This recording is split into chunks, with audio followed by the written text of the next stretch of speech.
Can one girl in a small town, an architect in a major city, and a suburban high school coach shape the future of the United States? Yes, they can. Because every 10 years, the census gives us that power. You can shape your future by responding to the 2020 census. Where do we need new roads to make our lives easier? Where will new school programs help our children thrive? Where could a new health clinic benefit neighborhoods? The 2020 census will inform these decisions and shape how billions of dollars will be distributed to communities like yours each year. And in 2020, you can respond to the census online, by phone, or by mail. It's easy, safe, and important. Make sure you and everyone you know is counted. Now is the time for you to get involved. Your community needs you. Together, we can educate and excite, inspire, and make sure every voice is heard. Together, we can shape our future.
We're going to be delivering with the Corrections Department and folks from the city packages for our seniors. Our seniors are telling me that they're bored, they want something to do. And so as a result of that, I've had a developer, Mr. Mike Abibi, who's a major developer in my community, who is actually donating packages to my seniors. We have coloring books, all kind of games, puzzles, and also we actually giving out bandanas for my seniors to actually make sure that when they go out, they're doing what they need to do to protect themselves.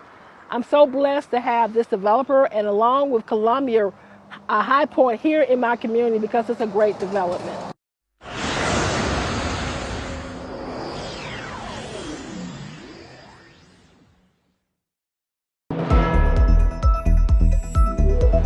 Welcome to Stay at Home Connect. I'm Phyllis Jackson. Start by cleaning your hands with soap and water or an alcohol-based hand sanitizer.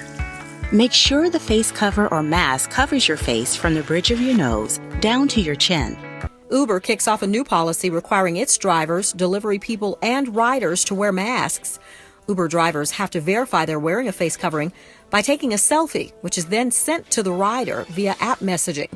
The company is telling drivers they have the authority to cancel trips without penalty if they don't feel safe, including if their riders are not wearing a face covering.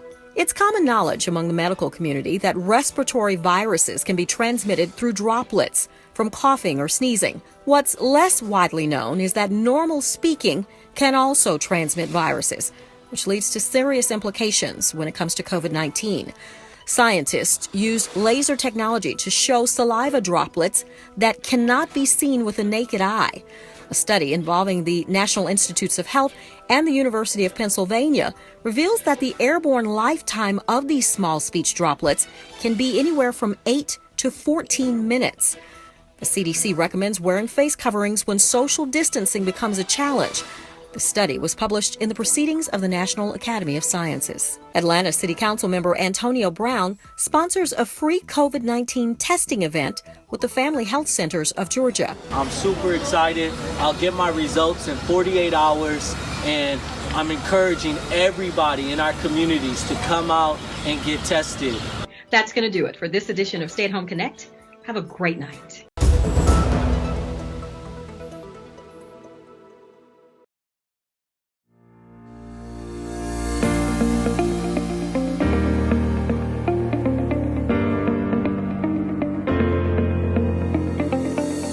We are vigilant. We are ATL strong. Nothing can hold us back. We've proven it time and time again that we are ATL strong. We are in this together. Let's stay ATL strong. We are the heartbeat of the city. We are ATL strong. We can overcome anything because we are relentless in our pursuit of lifting up our communities. We are Atlanta strong. As a native of this city, there is no doubt that we are ATL strong. Atlanta is not just strong, we're ATL strong. We can get through anything because we're Atlanta strong. We stand together. It's why we're ATL strong. Practicing faith and not fear, hope and not despair, because we're ATL strong. Nothing can divide us. We are ATL strong. We are ATL strong. We can do this. We are resilient. We are ATL strong. In difficult times, we'll continue to keep our communities ATL strong. We can overcome anything. Our city's history proves it. We are ATL strong. One city together, we are ATL strong. I am in the fight with you because we are forever ATL strong.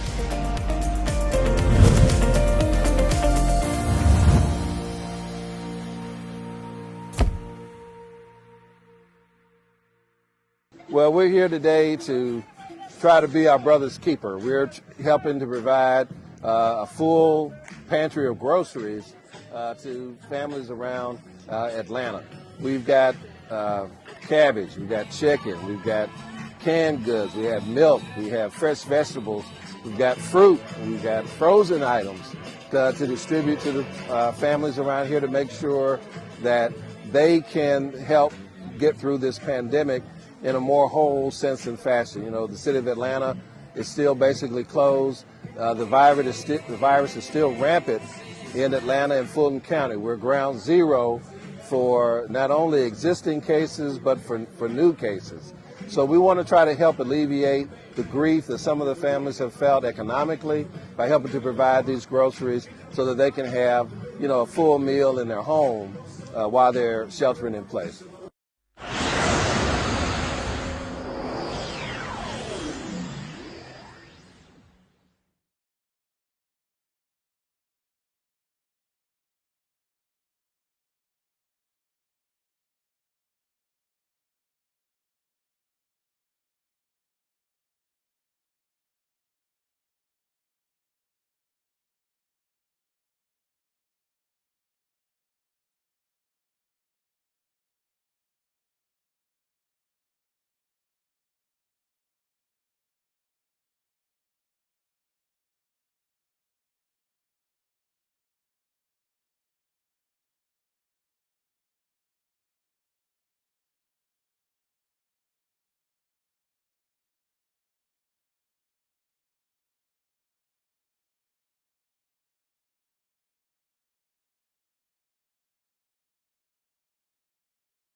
We are vigilant. We are ATL strong. Nothing can hold us back. We've proven it time and time again that we are ATL strong.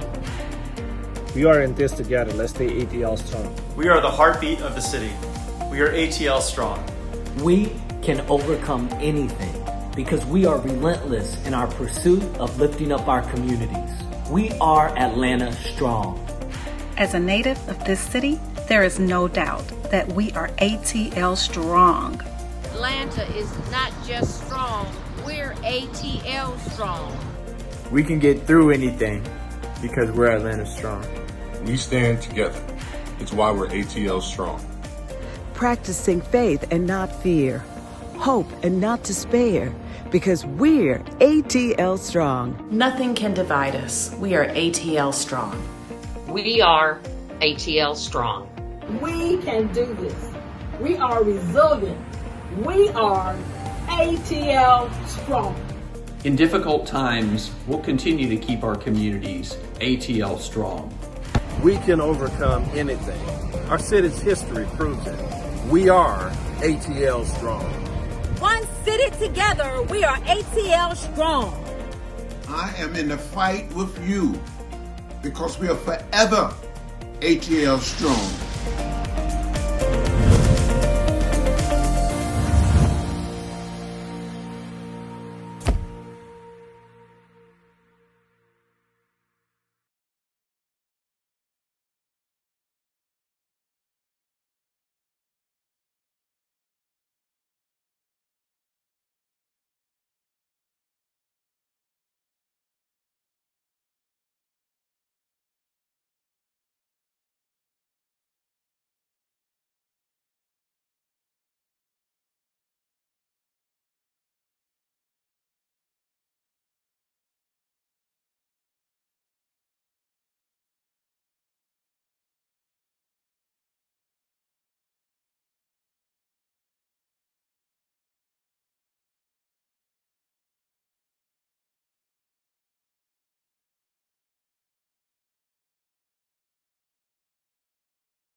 Now 10 a.m. on Tuesday, May 19th, 2020, and today we're remotely kicking off the City Council review of the Mayor's proposed fiscal year 21 municipal budget. I'm joined this morning by Vice Chair Howard Shook of the Finance Executive Committee, and other members will be circling in and out as their schedules permit. We're going to take a roll call in a minute. In fact, let's go ahead and take the roll call here and see what other council members have joined us.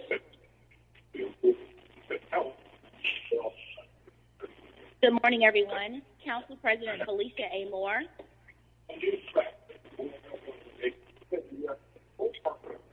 Councilmember Carla Smith. Here. Councilmember Amir R. Faroki.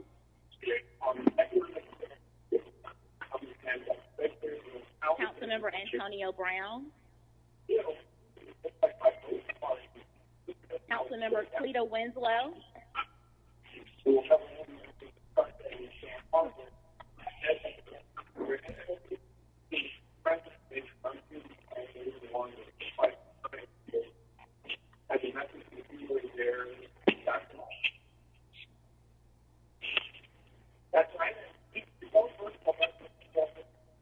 Can I ask everybody who's not speaking, which should only be Ms. Kempton Wright and people answering the roll call, to mute your phones, please? We're picking up a lot of feedback, and it's difficult to hear.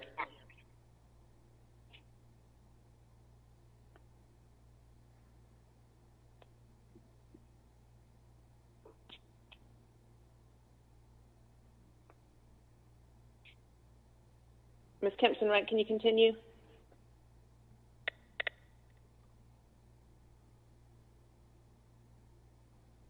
Councilmember Howard Shook. Aye. Councilmember Mazakite. Here. Councilmember Dustin Hillis. Here. Councilmember Andrea L. Boone. Present. Councilmember Marcy Collier Overstreet. Councilmember Joyce Shepard. Here. Councilmember Michael Julian Bunn. Here. Councilmember Matt Westmoreland. Here. Councilmember Andre Dickens.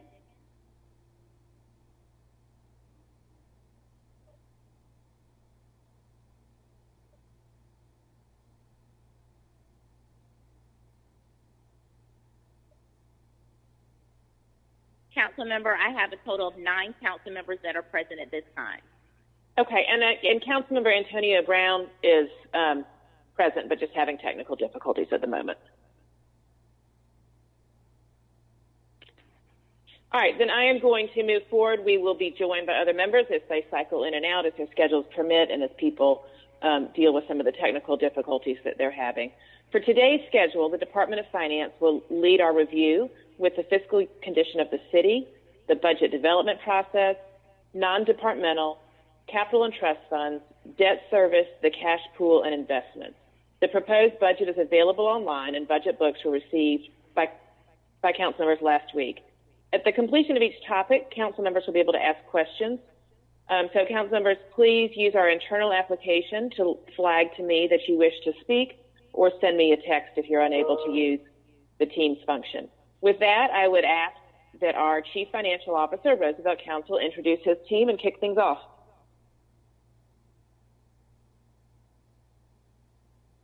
Thank you, Madam Chair. Good morning, council members, and thank you for allowing us the opportunity to present to you the fiscal condition report for FY21. Joining me today will be Deputy CFOs John Gaffney and Tina Wilson, who will be providing insight on federal funding and certain aspects of our revenues. Matt Bartley, the Director of the Office of Innovations, who will be discussing the operating budget development process. Alicia Daniels, the city's revenue chief, who will be covering projected revenues for FY21. Charles Bell, the city's budget chief, who will be discussing projected expenditures for FY21. We also have Yolanda Carr, the city's controller, who will be discussing the trust funds, impact fees, and the fund balance. And lastly, we'll have Johnny Watson, the city's treasurer, who will cover the city's debts and investments.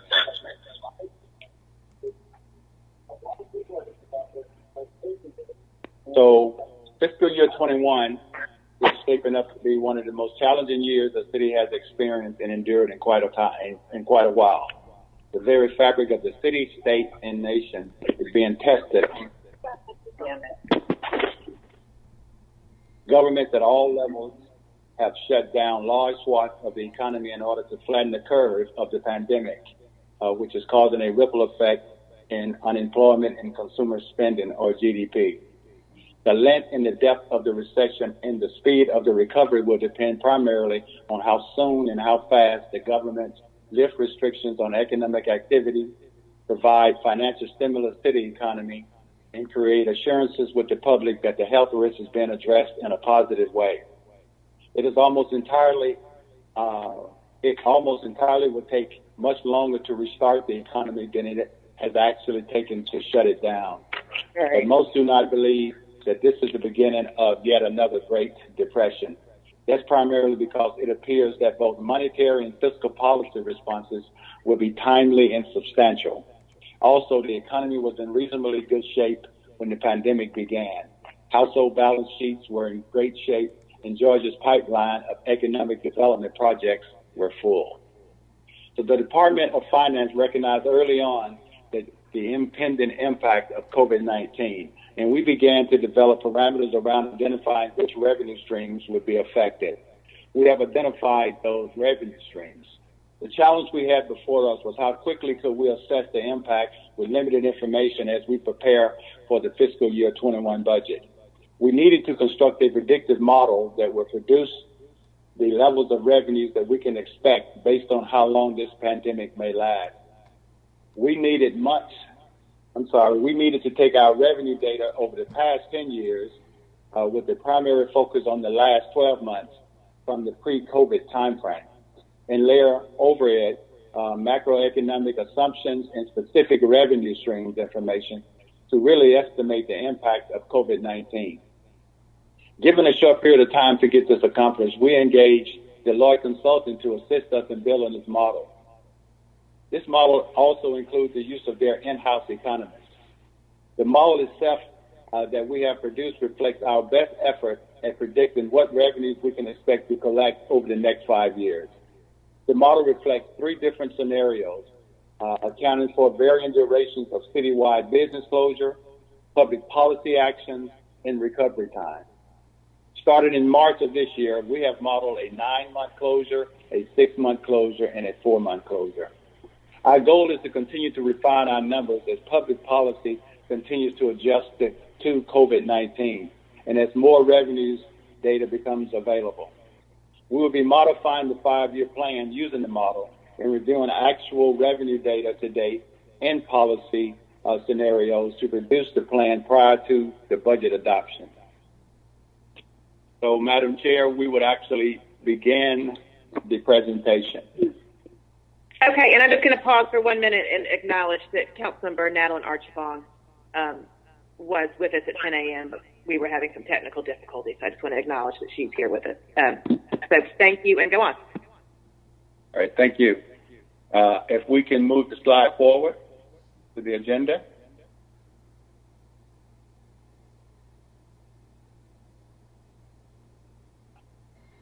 As the chair has stated, today we'll cover the economic outlook, the revenue impact by category, federal funding, the operating budget development, revenues, expenditures, trust funds, impact fees, fund balance, debt, and investment. And after that, we'll be ready to answer any questions. So let's start with the economic outlook. Can we move the slide forward? The slide.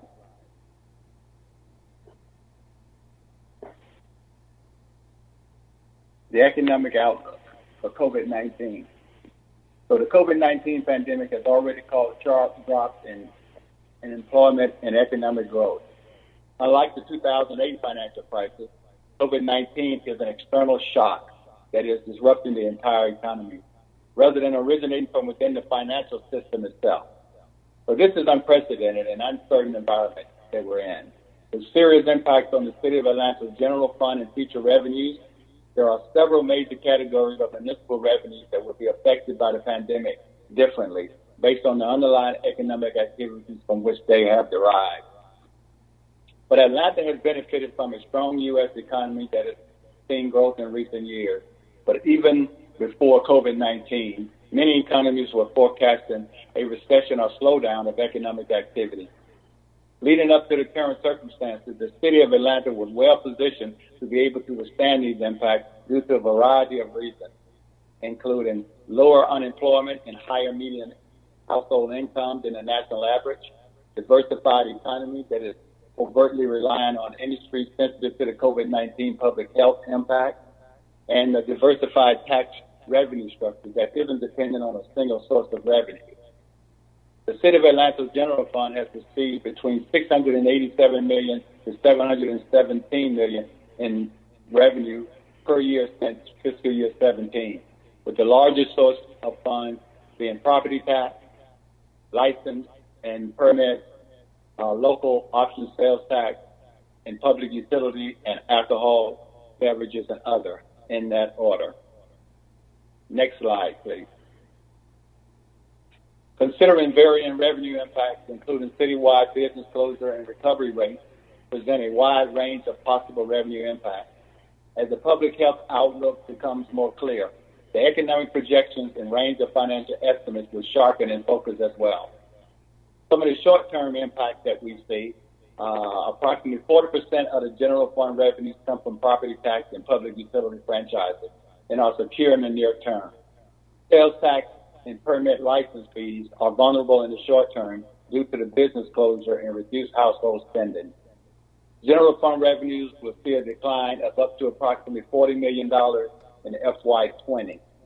In FY21, the city is expecting general fund revenue to drop to 619. Instead of 614 to be 619.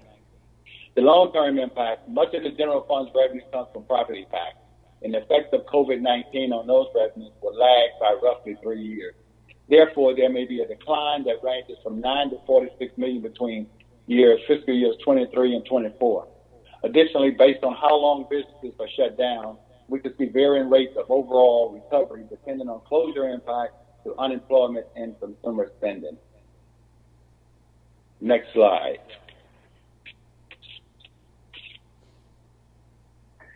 So in Georgia, in the city of Atlanta, COVID-19 rapidly emerged as a public health emergency in late February and early March. It quickly impacted the city's financial outlook and revenue collections as well. So to combat the spread of COVID-19, both the state of Georgia and the city of Atlanta has taken measures to protect its citizens through social distancing, school closures, business closures, and restrictions on public gatherings. While these measures are effective at controlling the spread of the pandemic, they have had an adverse effect on the local economy. And as more businesses close and citizens shelter in place, revenue from sales tax, license permits, and fines and fees will actually plummet. Unemployment also steadily begins to grow, which puts revenue collections in both the near term and long term at risk. Next slide. So following an historic 10-year economic expansion following the 2008 financial crisis, most economists expected a likely recession in 2021. So what you have here on this slide is an overview of our macroeconomic scenarios that were used to allow us to project just where our revenues would be. As I mentioned earlier, we looked at three scenarios, a high, medium, and low, with varying range of business closures, high being 9, medium being 6, and low being 4. And so some of the economic scenarios, as we have listed here, under each one of these scenarios, actually outline some of the rather broad assumptions, that were actually used as we move forward with this model. Under high, the COVID-19 outbreak will continue for 2 years. The consumer pauses big ticket purchases. U.S. economy struggles to recovery. The GDP drops steeply in 2021 and will remain low in 2020 and remains low in 2021 with high unemployment. Growth picks up in 2023, remains high due to pent-up consumer demand, and scenarios account for accommodated monetary and fiscal policy. The medium scenario will reflect COVID-19 having an effect both on the economy's supply side and demand side, as well as shrinking economy uncovers industry weaknesses. Lending dries up and throws the economy into a recession. Policy intervention creates demand to end recession by mid-2021. 2022 sees a strong recovery. Our low impact or scenario shows the GDP falls by 2 times the average of post-war recession. GDP begins to recover in late 2020 as the disease is brought under control. Aggressive monetary and fiscal policy jumpstarts the recovery, and GDP falls 2.3% in 2020, but starts recovering in 2021. And GDP rises at a fast rate in 2022 and 2023. Across these scenarios, the general fund is impacted in the long term by several overarching economic trends, including but not limited to GDP, consumer spending, unemployment, and new housing starts. Next slide, please.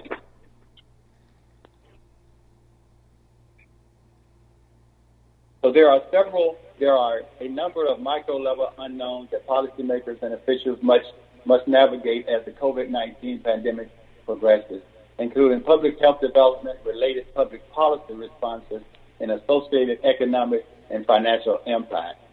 Now, what you have here under each one of those, are some of the underlying assumptions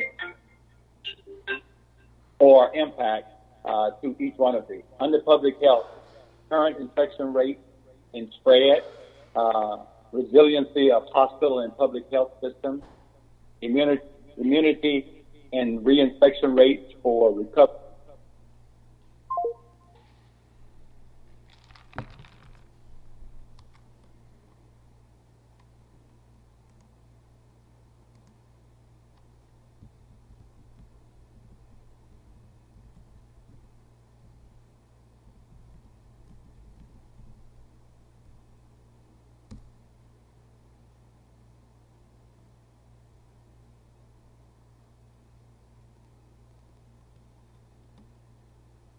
Hello, please enter your 6-digit conference code.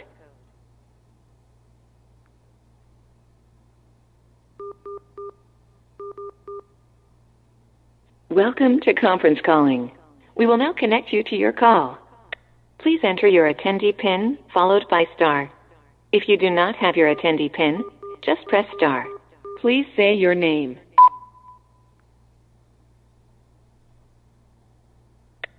Please say your name.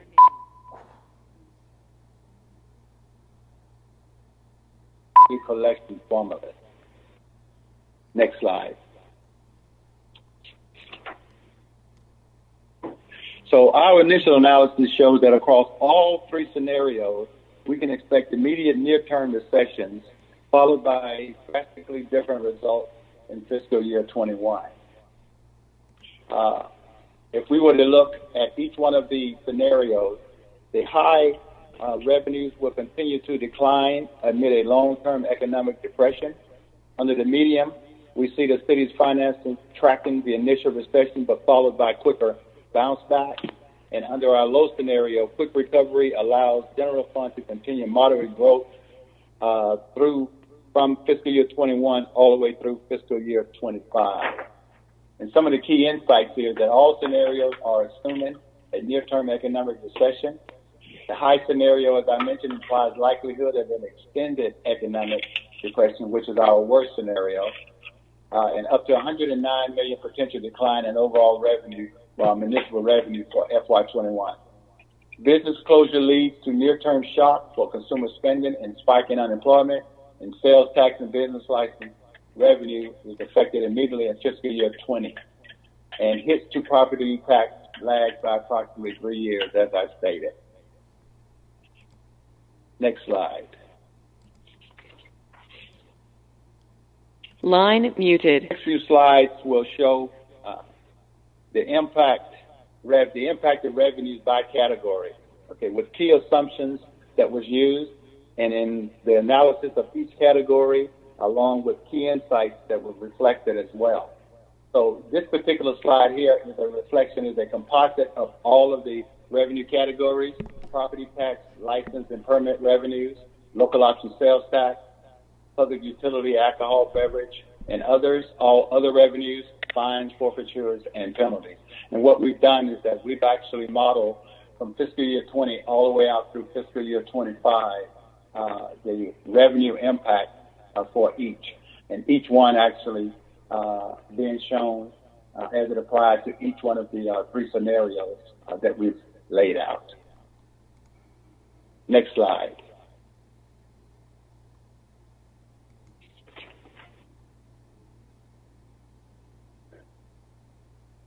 So for property tax,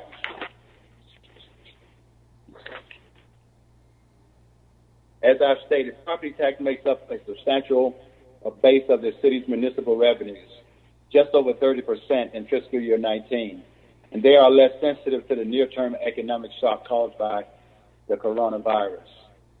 Tax revenues are highly dependent on Atlanta's property value, but the impact of a real estate market decline will not flow through to our tax revenues for close to 2 to 3 years based on historical comparison in the cycle of property assessment. Fiscal year 22 will start to show declines, while the biggest impact will reside in fiscal year 23 and 24, and will take past fiscal year 25 to recover. To estimate the severity of a downturn in property tax, we examined the pattern of the 2008 recession and weighted a similar curve to reflect the high, medium, and low macroeconomic assumptions. Due to the extremely rapid and far-reaching nature of COVID's impact on unemployment, GDP, and household spending, which is the order of magnitude greater than those that were shown in 2008, we have estimated the 2008 recession to be our medium scenario.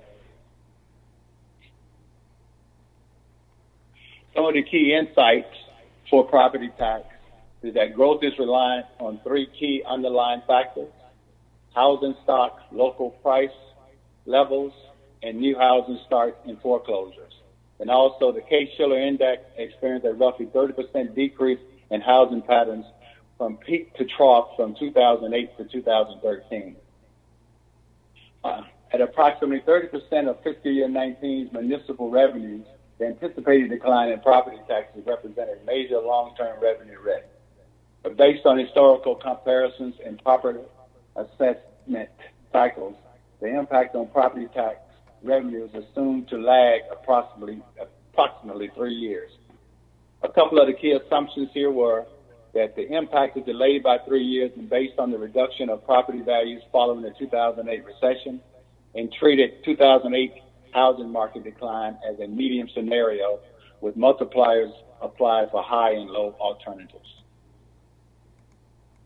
Next slide. The licenses and permits account for close to 20% of the city's municipal revenues and will be highly sensitive to the COVID-related economic downturn. Business licenses alone make up over half of this revenue stream and will be highly impacted as businesses close in response to the crisis. Business license revenues have been weighted to reflect the overall makeup of businesses in Atlanta, assuming that smaller businesses will be more impacted than larger ones. But other permits related to construction activity are also severely affected in the near term as shelter-in-place halts a lot of ongoing construction. Licenses and permits show an immediate decrease in revenues in FY20. The low scenario shows a quick recovery of this revenue stream in fiscal year 21, while medium and high scenarios further drop in fiscal year 21. Recovery takes longer for medium and high scenarios as businesses struggle to recover following longer business closures. And some of the key assumptions that we built into this was that license and permit revenues driven by macroeconomic GDP growth and reduction in real estate starts, as well as license and permit accounts driven by events in real estate development reduced to zero during shutdown period. Some of the key insights is that the general business license revenue is derived from fixed and variable revenue sources, each of which are sensitive to employment and GDP indicators. Building permits, as well as related electrical, plumbing, HVAC, and other inspection-related permits, are highly dependent on the health of residential and real estate markets. And forecasted revenues for licenses and permits are particularly sensitive to the duration of business closure periods, especially building permits. And with a significant percentage of business license revenue pegged to headcount, the recovery rate is closely correlated to unemployment growth. Next slide, please. So local option sales tax is the third largest component of the general fund, historically accounting for 17% of the total fund. We expect sales revenues to be impacted significantly by the business closures, as well as less consumers are able to go about their daily lives and follow their typical purchasing patterns. To capture this impact, we distinguish essential and non-essential businesses based on the state's guidance to estimate what percentage of income will be affected by business closures. Sales from non-essential businesses were set to zero. Essential businesses were discounted to account for reduced consumer activity. We also performed research on individual industries like food, apparel, home, and manufacturing to identify the specific impact COVID is having on sales on each one of the unique industries. In the longer term, we expect the sales revenue to follow trends related to consumer spending, GDP growth, personal disposable income, and fixed investments. Some of the assumptions that were deployed here include distinguish essential and non-essential businesses, non-essential zeroed out during the shutdown, apply varying reduction rates for essential goods using relevant multipliers derived from the consumer spending macro trend with sales declines ranging from 0 to 89% across categories.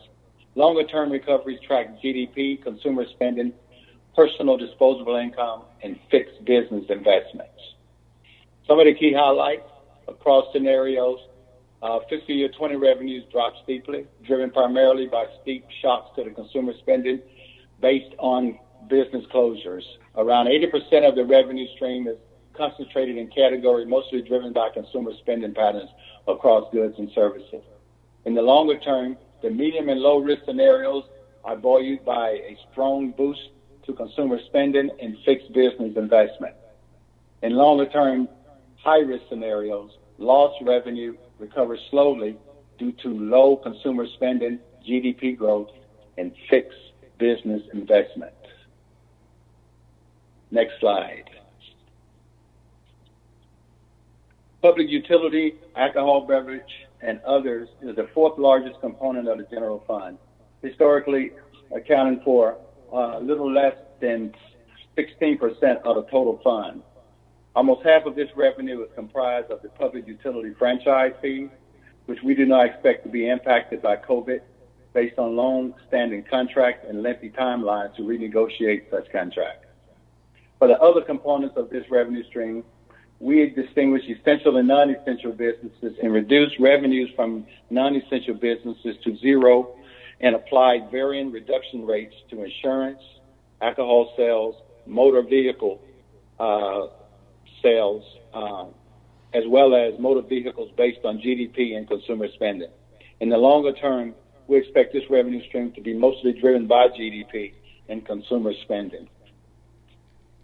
Again, some of the key assumptions that were deployed here included distinguished essential and non-essential businesses, zeroed out during shutdown, utility tax revenue agreements rarely renegotiated, as I mentioned, and not expected to be revisited in any scenario. Also applied varying reduction rates to insurance, alcohol sales, and motor vehicles based on GDP and consumer spending. Key insights included public utilities are held constant across scenarios based on long-standing contracts, which I mentioned. And in the high-risk scenario, GDP and consumer spending are slower to return to pre-COVID levels due to broader economic fallout, resulting in a longer recovery period. And as I mentioned earlier, medium and low-risk scenarios expect a return to strong GDP and consumer spending on both durable and non-durable goods. Next slide, please. All other revenues. All other revenues is the fifth largest component of the general fund, historically accounting for about 15% of the total fund. The biggest portion of other revenues is indirect cost recovery, which accounts for 33%. This impact is held constant in the short term as the costs are charged on a 2-year lag and are a function of the overall size of the city government. Pilot and franchise fees are also not heavily impacted, as these are considered essential services that have historically been resilient to economic shock. Hotel tax revenue takes a sharp hit during the short term as travel has cratered due to shelter-in-place restrictions. And in the long term, this overall revenue stream is linked to GDP and consumer spending as well. Some of the key insights and assumptions, there are greater than 100 miscellaneous sub-accounts in this category. So model assumes revenue will suffer from business closures in the near term and recover in line with GDP and general economic conditions in the long term. As I mentioned, indirect recoveries are a function of the size of government, and they are held constant in the short term as the costs are charged on a 2-year lag. And pilot and franchise fees are generally considered, again, to be resilient from economic shock. And the remaining revenue streams are sensitive to business closures in the short term and correlated to consumer spending and overall economic health in the recovery period. Next slide, fines and forfeitures. This revenue stream is mostly made up of driving-related fines and is therefore highly dependent on the duration of the shelter-in-place orders. If these are in place, people will be driving considerably less. As driving decreases to only essential trips, there's a significant drop in revenue. As the shelter-in-place order is lifted, driving behavior will slowly ramp back up to normal patterns, and revenue from the fees collected will follow this recovery path.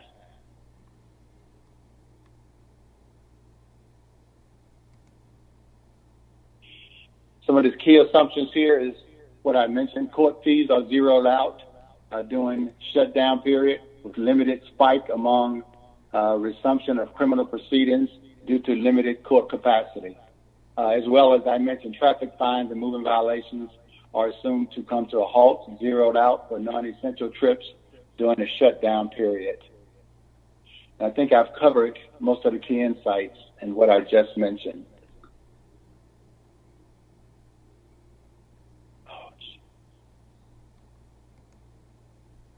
Going to the next slide. Excuse me 1 second here.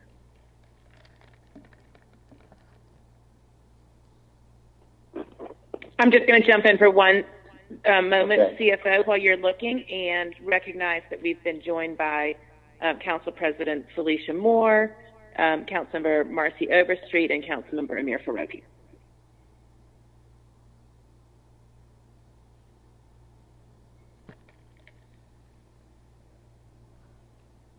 My system faded on me. I'm getting it back up. That's okay, and I'm just going to remind council members, as you have questions, please send me a message so I can put you in the lineup.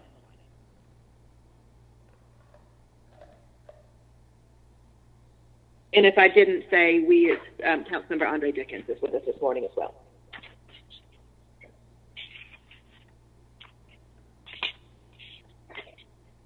So if we can move to the next slide.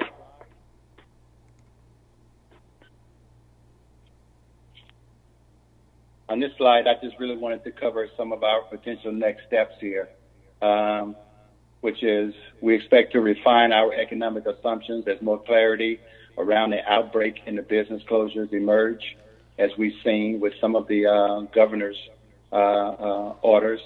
We intend to assess the impact COVID-19 will have on Atlanta's expenditures and opportunities to relieve some of the pressure from the reduced revenues. And finally, we will position Atlanta for support from the CARES Act as well as FEMA and assess how this stimulus can support impacting Atlanta's general fund. And that is it for this section. The next section will be a review of our revenue by our, I'm sorry. Next, we will take a look at the federal funding, which will be presented by Deputy CFO Tina Wilson. Tina? Mr. Counsel, before we go that, I do have one council member that has a question on the overview session. Okay. So I'm going to, just because this is going to be a long session today and I don't want people to forget their questions, I'm going to recognize Councilmember Antonio Brown for his question on this first section.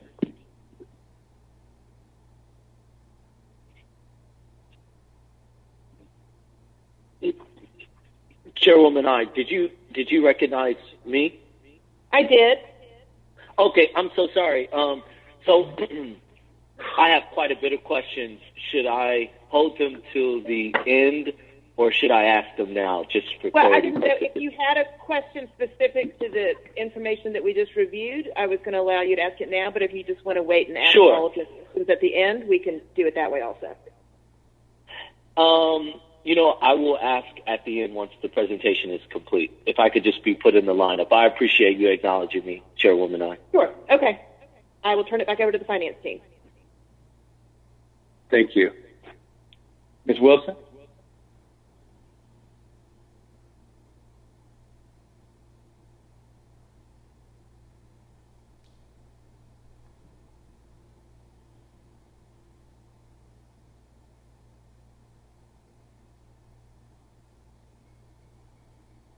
Ms. Wilson?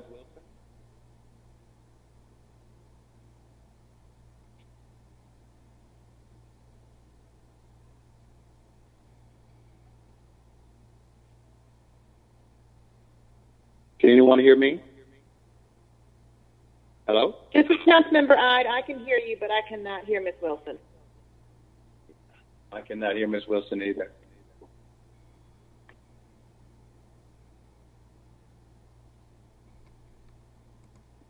Can somebody from our IT team touch base with Ms. Wilson and see how we can get her online?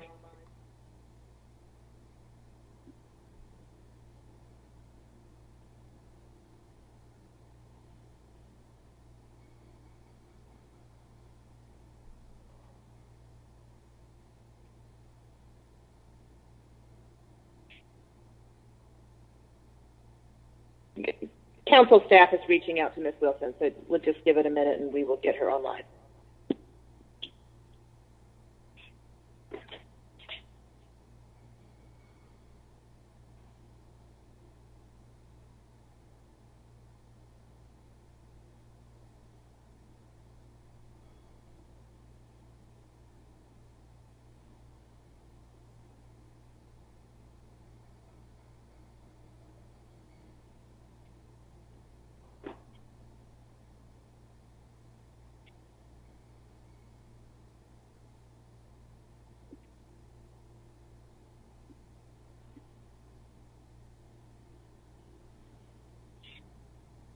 Can you hear me now? Yes, Yeah. we hear you. Good. Good morning. Sorry about that. Good morning, council members, and thank you, Mr. Council. The next section we'll cover is regarding the federal funding, which we're, of course, very much interested in. If you're on slide number 20, I'll begin there. Undoubtedly, the city's goal is to fully leverage the available funding under CARES as well as FEMA reimbursement. The Coronavirus Aid, Relief, and Economic Security Act established the Coronavirus Relief Fund and can only be used to cover costs that are necessary due to the public health emergency COVID-19. We're not in the most recent budget as of March 27th, and the expenses are incurred or were incurred between March 1st and December 30th. Some of the things that the funds can be used for include medical expenses such as COVID-19 testing, public health expenses such as acquisition and distribution of medical and protective supplies, including sanitizing products and PPE, and disinfection of public areas, certain payroll expenses for public safety, public health, healthcare, human services, whose services are substantially dedicated to mitigating or responding to the COVID-19 public health emergency. Expenses of actions to facilitate compliance with COVID-19 related public health measures like food delivery, distance learning, improving telework capabilities, expenses of providing paid sick and paid family and medical leave to public employees, and expense for the care of homeless populations to mitigate COVID-19 effects and enable compliance with COVID-19 public health precautions. And finally, expenses associated with provision of economic support in connection with COVID-19, such as grants to small businesses to reimburse the cost of business interruption caused by required closures. The funds cannot be used for revenue replacement or damages covered by insurance, payroll, or benefits for employees whose work duties are not substantially dedicated to mitigating or responding to the COVID-19 public health emergency, or expenses that will be reimbursed under any other federal program. On April 17th, the city filed its request with the U.S. Treasury for direct payment for COVID-19 funds. And on April 22nd, the city of Atlanta received a direct payment of $88,434,611.30. Legislation is currently in process to anticipate and appropriate funds into the CARES Act 2020 Special Revenue Fund. By the end of the fiscal year 2020, we expect to have spent approximately $8 to $10 million of the CARES allocation. This includes hazard pay, PPE, and other COVID-19 supplies, funding for homelessness preparedness and small business community loan fund administered by Invest Atlanta, and funding for assistance to small businesses and hourly wage earners administered by Georgia's own foundation. Next slide. Since the national emergency was declared for the coronavirus pandemic, FEMA may provide funding to eligible applicants for costs related to emergency protective measures conducted as a result of the COVID-19 pandemic. Emergency protective measures are activities undertaken to address immediate threats to life, public health, and safety. Only eligible costs associated with responding and recovery qualify for reimbursement. FEMA assistance will be provided at a 75% cost share, and it is a reimbursable program. The city is eligible to apply for and seek reimbursement under this program as long as it is not funded under other federal agencies. The city has structured a cost recovery team and engaged a cost recovery consulting firm to ensure our policies, procedures, submission processes, and documentation are solid in order to maximize our cost recovery efforts within all federal guidelines. Next, Mr. Matt Bartley will review the operating budget development.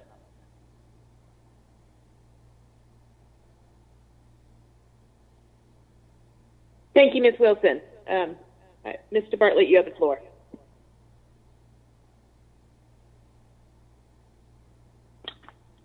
Madam Chair, would you like me to proceed? Yes, please proceed. Thank you.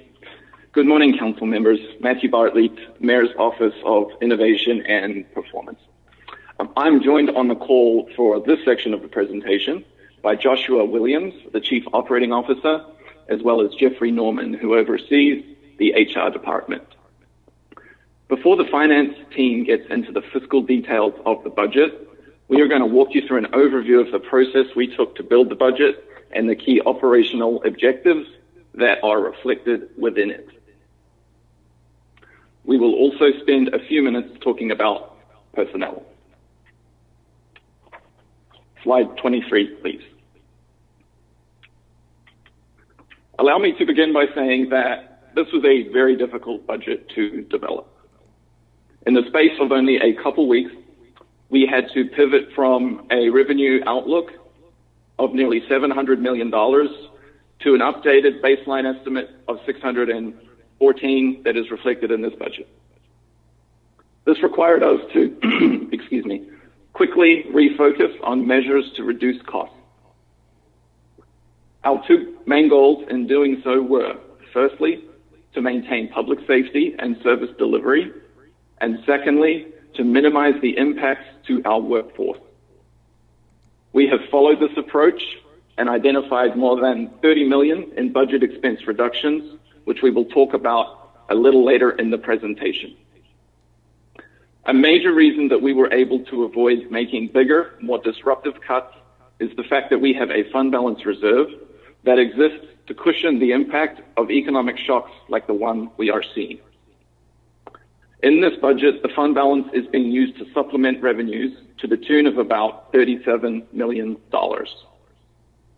I know that CFO Council and the finance team are going to go into more details on the fund balance later in the presentation, but I did think it may be helpful to share with you how it fits into our thinking about the development and management of this operating budget. From our perspective, please note that we are very mindful the fund balance is a finite resource. We're aware of the work it has taken over years to grow the fund balance, including the contribution at the end of FY19. We believe the $37 million contribution is appropriate for this budget based on consideration of three main factors. Can we afford it? What benefit does it provide us? And do we have a pathway to reduce the contribution for next year and beyond? I know that finance will address the first question shortly and talk a little more about the city's fund balance policies. In terms of the benefit it is providing, we can be very clear. The fund balance contribution is what is allowing us to avoid impacts to the workforce and to maintain service delivery to our residents and businesses. The key question I would like to spend a little time on now is the third one.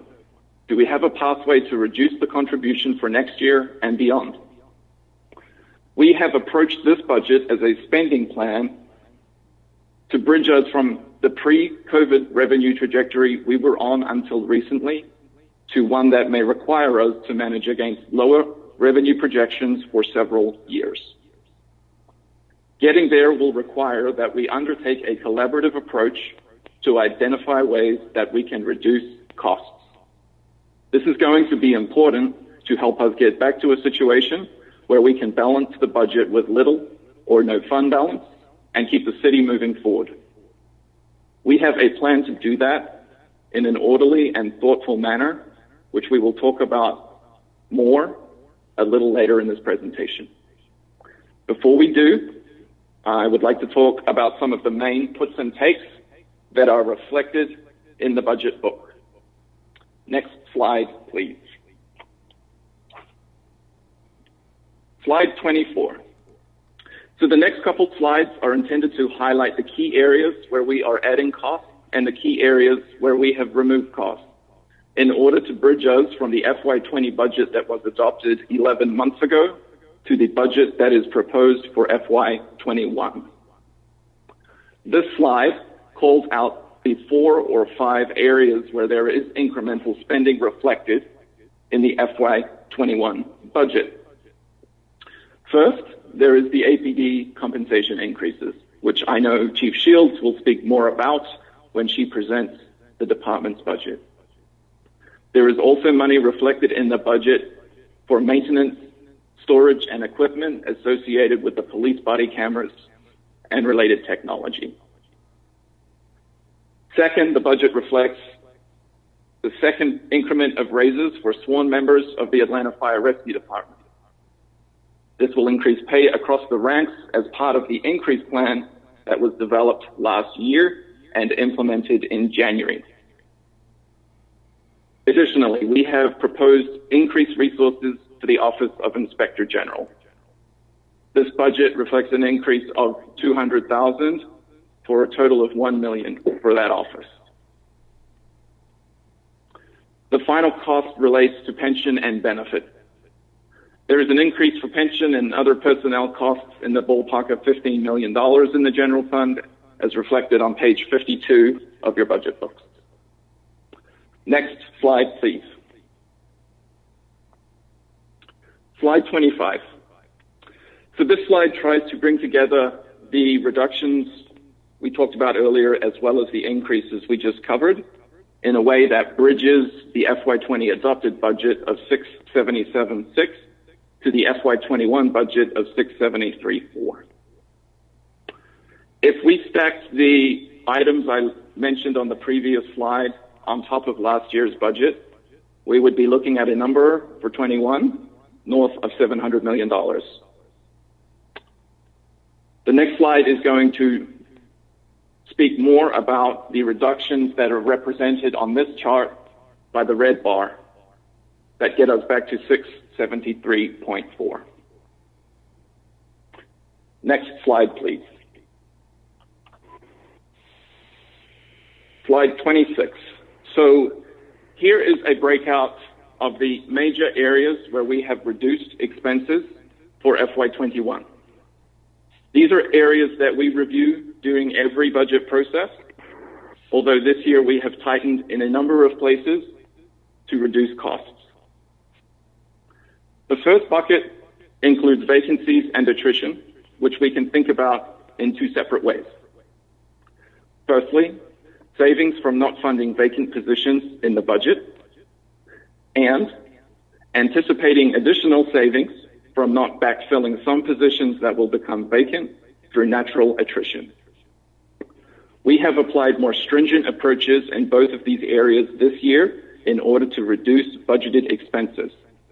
We have not funded any vacant positions in this budget, and we have increased the percentage that we factor in for natural attrition from 3% last year to 5% for 21.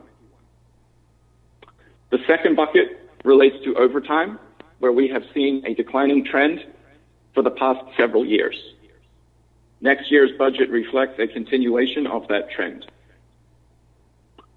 The other key strategy was to look at contracts, professional services, as well as supplies based on departments' actual spend in these areas versus budget over the past several years. In each of these areas, several reductions have been made to reduce expenses, where we felt those reductions were sustainable and appropriate.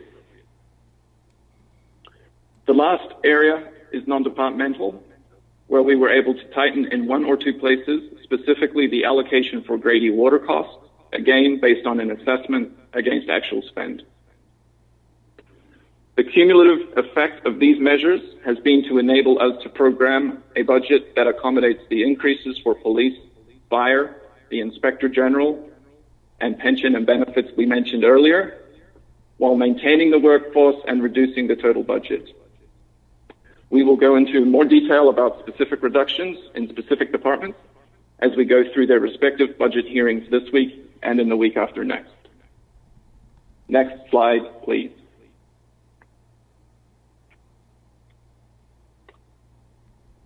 Slide 27. So this slide consolidates the general fund data that is contained in the individual pages of your budget book into four groups.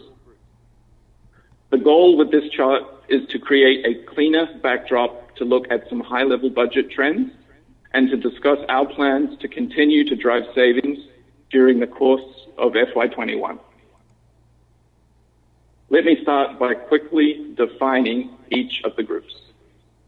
The gray line at the bottom of the chart represents the 6 independent entities that are each in the general fund, but not under the supervision of the administration. This includes the council, the court, the public defender, the inspector general, the auditor, and the citizen review board.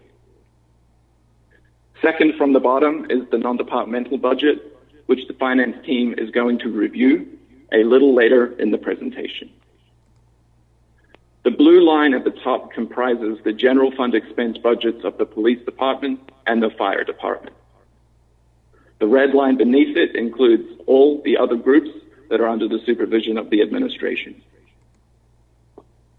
As you can see from the chart, we have already begun working to reduce expenses and shift resources. This is a process that will continue in FY21 in order to further reduce expenses and to maintain a strong position for the city in the years ahead. With that said, I'm going to turn it over to Chief Operating Officer Joshua Williams, who will walk us through some of the operational areas of focus for the next year. Thank you, Joshua. Thank you, Mr. Barkley. Thank you. Good morning, Mr. Williams. Good morning, Madam. And thank you, Matthew. And good morning to all council members and you, Madam Chairwoman. Joshua Williams, Chief Operating Officer with the City of Atlanta, and thank you for this opportunity to present during today's hearing. I hope you and your families are healthy and doing well during these unprecedented times. Given our current economic outlook, I thought it was important to join this conversation today to discuss how we intend to manage the city's operations over the next fiscal year and offer some insights into our thinking as we manage through these very challenging times from an operating perspective. As some of you may be aware, earlier this month, Mayor Bottoms issued a directive to me as COO to establish a process to identify additional operational efficiencies and savings within the city's operations over the next 12 months. On the slide before you, slide 28, you will note a list of key operational measures that will help us identify additional operational efficiencies to further generate savings within the budget. The Vacancy Review Board, which we established just over a year ago, has centralized the approval process to backfill civilian positions and added a closer verification of available funds prior to consideration. This process has been helpful and effective in managing personnel budgets throughout FY20. And as such, we will continue to use this process to manage against the personnel budgets that are established for FY21 as well. The second effort that we will begin in the coming weeks is to ask each department leader under the administration to develop a thoughtful assessment with their respective teams to identify how they could make operational adjustments to reduce expenses by 5% and by 10% within their departments. This assessment will also include a detailed analysis of the impact these reductions would have on service delivery. The goal of this exercise, of course, is to have a more thoughtful contingencies in place available to us should we need to reduce costs further later in the fiscal year or to support FY22. Additionally, we will plan to stand up several complementary efforts to look for further efficiencies in 3 specific areas. First, I intend to establish a process to conduct a thoughtful and thorough operational assessment of our corrections department in the upcoming weeks. This process is intended to bring together the relevant stakeholders and resources necessary to drive a couple of things that are important operationally.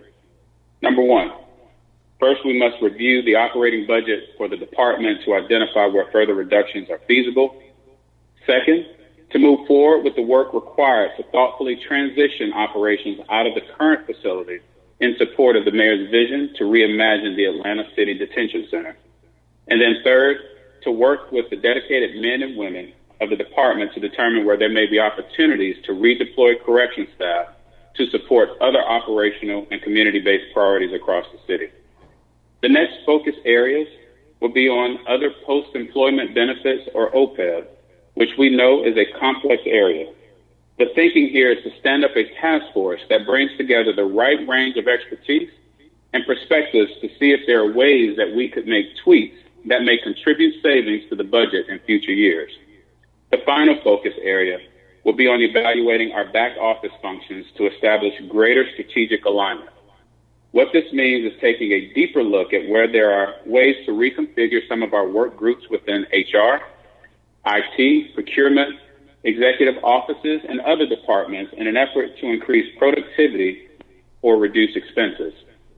For example, you may have heard the mayor talk recently about our customer service team with ATL 311, where we're seeing very positive results in terms of productivity as they operate remotely due to the COVID-19 pandemic. Again, the purpose of this strategic focus on operational elements is to make certain that we're thoughtfully identifying ways to become more efficient to help reduce costs while improving productivity as we fortify a strong financial position for FY22 and beyond. Thank you for the opportunity to briefly share my initial thoughts around how we will manage through these challenging times from an operating perspective. I will remain on the line for any questions that you may have after this section of the presentation and throughout.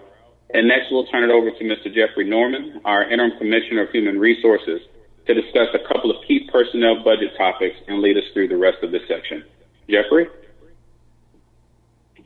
Thank you, Joshua. Good morning, members of council. If we could go to, this is Jeffrey Norman, Interim Commissioner of Human Resources. We could go to slide 29.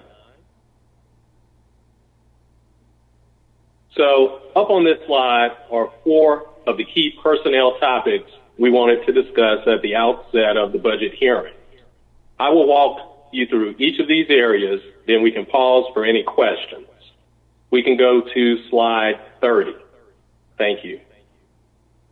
We thought it may be helpful to talk a little bit about the hiring and backfill approach that we have put in place during the COVID-19 response. The goals of this approach are really to enable us to maintain public safety and service delivery while also controlling costs where we can. One element to clarify is that the policy does not prevent mission-critical positions from being filled. And as you will see on the next slide, many positions have been deemed mission-critical as part of our COVID-19 designations. We are not preventing department leaders from filling these roles as the need arises. Where we are pausing recruitment is in the population of positions that are telework eligible. Where these positions become vacant, the default is to defer backfilling those positions for the time being. There is a pathway for consideration to be given to specific one-offs that may not be deemed mission critical in terms of currently receiving hazard pay, but where the judgment of the chief operating officer is that the operational need to backfill outweighs the financial benefit of pausing. One example of this might be a role that is responsible for supporting a system like Oracle that is important to overall service delivery citywide. 2 other things that I'd like to bring to your attention prior to moving on. First, we are allowing supervisor positions to be backfilled on an interim basis with internal candidates. The intent is to ensure that there is appropriate management capacity to support employees during this period and to give internal employees an opportunity to step up on an interim basis. Finally, this approach is in place for the time being and will be revisited once we have exited the full telework deployment. Next slide, please. Slide 31. So this slide provides some numbers on how the telework deployment looks across the entire city workforce. The slice in red in the chart on the left represents the police, fire, watershed, sanitation, aviation, and other mission-critical employees that have been reporting to the field throughout this pandemic. The navy blue slice represents the 37% of employees who fall outside of the mission-critical list by the nature of their role and are therefore eligible to telework. Of that slice, we have found that the vast majority are able to work with a level of functionality and productivity that is comparable to pre-COVID-19. There is a small population of employees that occupy roles which are eligible for telework, but not conducive to telework in the employee's current primary assignment. These employees are reflected in the small gray section in the smaller of the two circles.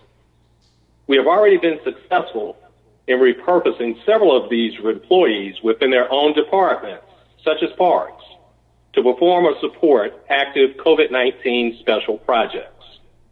For the remainder of employees, we have been working through a number of measures, some of which are listed, to support and prepare them for redeployment to other operational areas in the city until we return from a full telework deployment. Next slide, please. Slide 32. So, this slide touches on FTE counts. It is intended to clarify the breakout of funded field positions and unfunded vacant positions, which are counted together in the FTE counts printed in the budget book. I am focusing on the general fund numbers here because that's where the bulk of the unfunded vacancies are. The distribution of the unfunded vacant FTEs across the departments is shown at the bottom of this slide. We are going through a process now to review each unfunded vacant position with a plan to abolish them in the personnel paper. We may make some exceptions for sworn positions and mission critical positions, but we expect to bring forward the majority of these positions for abolishment through the personnel paper. Next slide, please. Slide 33. This final slide is intended to flag for you some of the key things that we are building into the personnel paper. We have talked earlier about the raises for APD and fire. As mentioned, we will be going through a process to review each of the unfunded positions to abolish as many of those as it makes sense to do at this time. Additionally, we will be making sure that we implement all of the necessary transfers to the Department of Transportation, which are reflected in this budget, as well as the positions that will move from city planning, finance, and the executive offices to the Department of Grants and Community Development. We will remain closely coordinated with finance and the mayor's office team so that there is alignment between the overall budget as we go through the hearings and the personnel paper that accompanies it. And that, I believe, concludes this section of the presentation, and we are available for any questions as deemed necessary by the City Council. Appreciate your time. Thank you.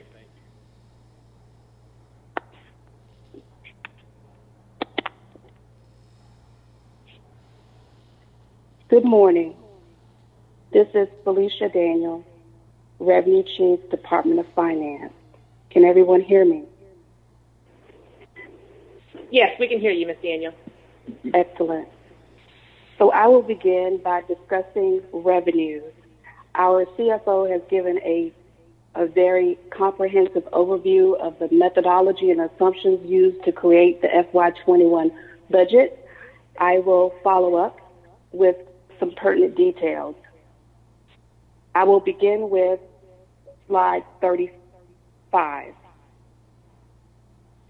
On this slide, it talks about the city's revenue modeling, which incorporates leading economic indicators, historic trends, and statistical analysis to construct the annual budget and develop long-range forecasts. Some of the major indices used are listed here, such as the U.S. Bureau of Labor Statistics, the Georgia Department of Labor, Deloitte in-house consultants and economists that Mr. Council noted earlier, and the Bureau of Economic Analysis. This is not an all-inclusive list, but I want to depict more than anything else, there is significant rigor in the development, and we use data sets from various sources, all of which are correlated to each revenue source in the general fund. Moving to the next slide, slide 36. Some of the general fund revenue assumptions were discussed briefly by Mr. Council. He may have mentioned that property and sales tax represents 49% of the general fund revenues. Current year property taxes are estimated to increase 6.8%. Most of this is from new construction and allowable reassessment growth, per the City of Atlanta base freeze exemption, HB 820. The dollar value of the meal for this year is projected at $28.4 million compared to $17 million in FY13, which represented the depths of the Great Recession. We do not have the property tax digest yet, but we are working with Fulton and DeKalb to capture that information as soon as we have it. This is a projection based on last year's tax digest. As Mr. Council mentioned, property tax revenues are not expected to be impacted by the effects of COVID-19. Property tax value and subsequent bills are derived from values as of January 1st of each year, which for this year preceded the COVID-19 event. He also mentioned that, of course, we expect sales tax revenue, hotel motel tax revenue to be severely impacted by the COVID-19 pandemic. And if we could move to slide 37, please. This slide depicts taxable property values most directly related to the tax digest. The taxable assessed value shows FY16 through FY20. This chart has historically tried to depict how we've pulled ourselves from the depths of the Great Recession. You will see that in 2016, the taxable assessed value, and this is in billions, was $25 billion, and in in 2020 is 33.4. The slide below it, the chart below it rather, shows that actual taxes collected is aligned with the growth in the assessed values that we've shown over the same period. The chart in the top right shows the tax base by land use. As you can see, commercial and residential represents about 94% of the total taxable digest. This is both Fulton and DeKalb added together. Industrial represents 2.2%, and other is 3.1%. Other is comprised primarily of property values for motor vehicles, mobile homes, historic properties, and public utilities. The slide on the bottom right shows the historical operating millage rates from FY16 to FY20. This slide depicts that as assessed values have increased, the operating mill rate has decreased to offset the impact of increased values to the City of Atlanta property owners.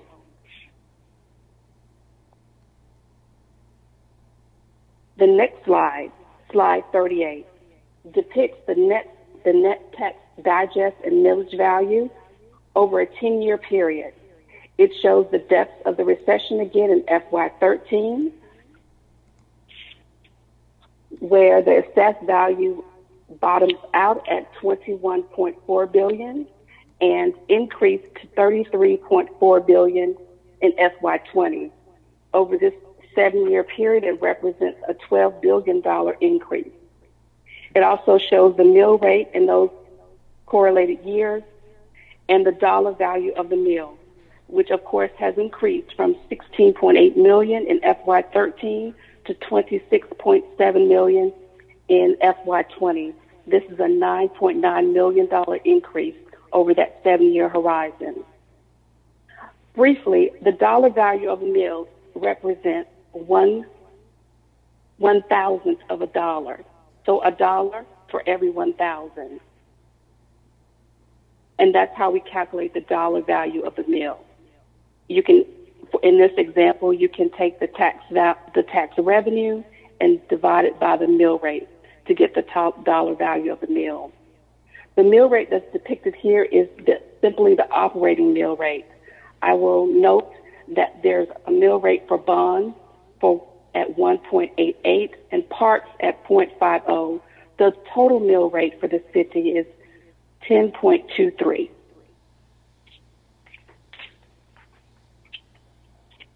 Moving to the next slide, slide 39 shows the revenue actuals and anticipations overview.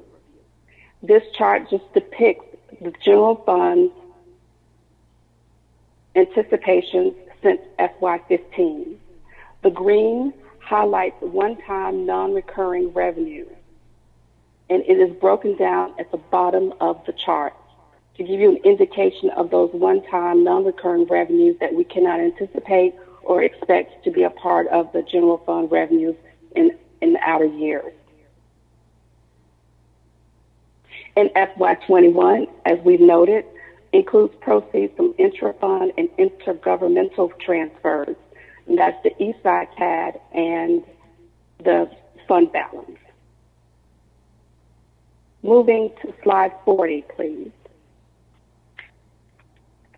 This is a revenue comparison by category. Mr. Counsel did an excellent overview of the methodology and assumptions used in deriving the FY21 budget. The major categories highlighted in red depict those revenues that we expect to be impacted by COVID-19, and revenues are expected to decline.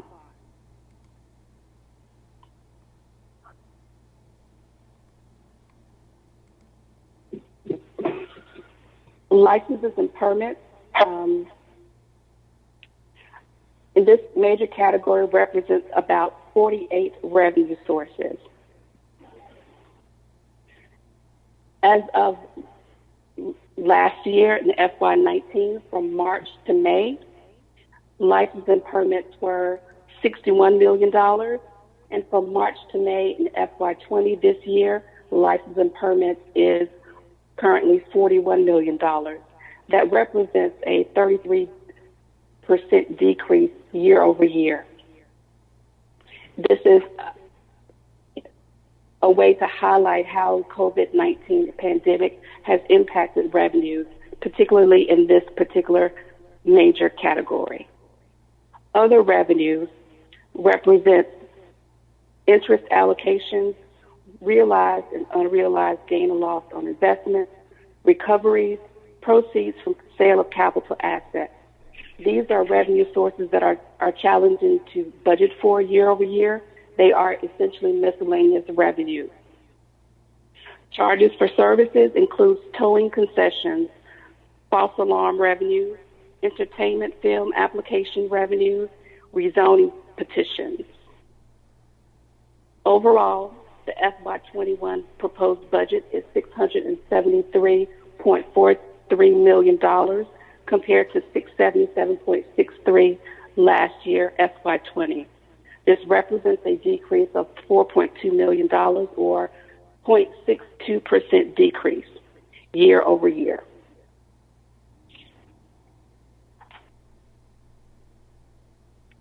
This concludes my section of this presentation.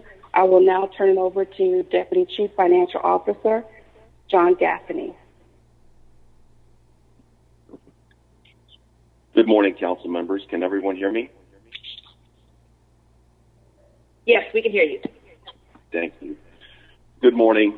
My name is John Gaffney. I'm Deputy CFO, and I'm going to briefly discuss the Eastside TAD revenue assumption, as we included $17 million coming from that particular TAD. So I'll just give you a little bit of the rationale as well as the financial position of the TAD currently. So the Eastside TAD was one of the earliest TADs. It was created in 2003, and it was really meant to be an extension of the existing West Side TAD and to take development east of downtown through the Sweet Auburn corridor as well as the Old Fourth Ward. So far, the Eastside TAD has completed over 20 projects. There's been 2 million plus square feet of development completed. The original bond issue was $47.5 million. That bond has since been fully paid off. We did that back in February of last year. There's an additional $47.5 million of new projects that are currently committed to or in progress in the Eastside TAD. Further, there is additional tax increment available for the Sweet Auburn corridor or those areas of the Eastside TAD that have not seen the growth that much of the rest of the Eastside TAD has seen. The Eastside TAD has been one of the most successful TADs in terms of its performance, as the tax digest has almost tripled since the base year of 2005. Because of the success in much of the area of the TAD, it's become clear that developer incentives are really not needed in much of the area. In 2018, as a part of the Omnibus TAD agreement, the Atlanta Public School increment, beginning with the tax year 2019, is required to be piloted back to the public school system. And if we were to enter a similar pilot arrangement with the city, that would mean $4 to $5 million annually coming back to the general fund, as well as $10 to $15 million in a one-time transfer based on the accumulated increment. Outside of those projects that are already committed to. Next slide, please.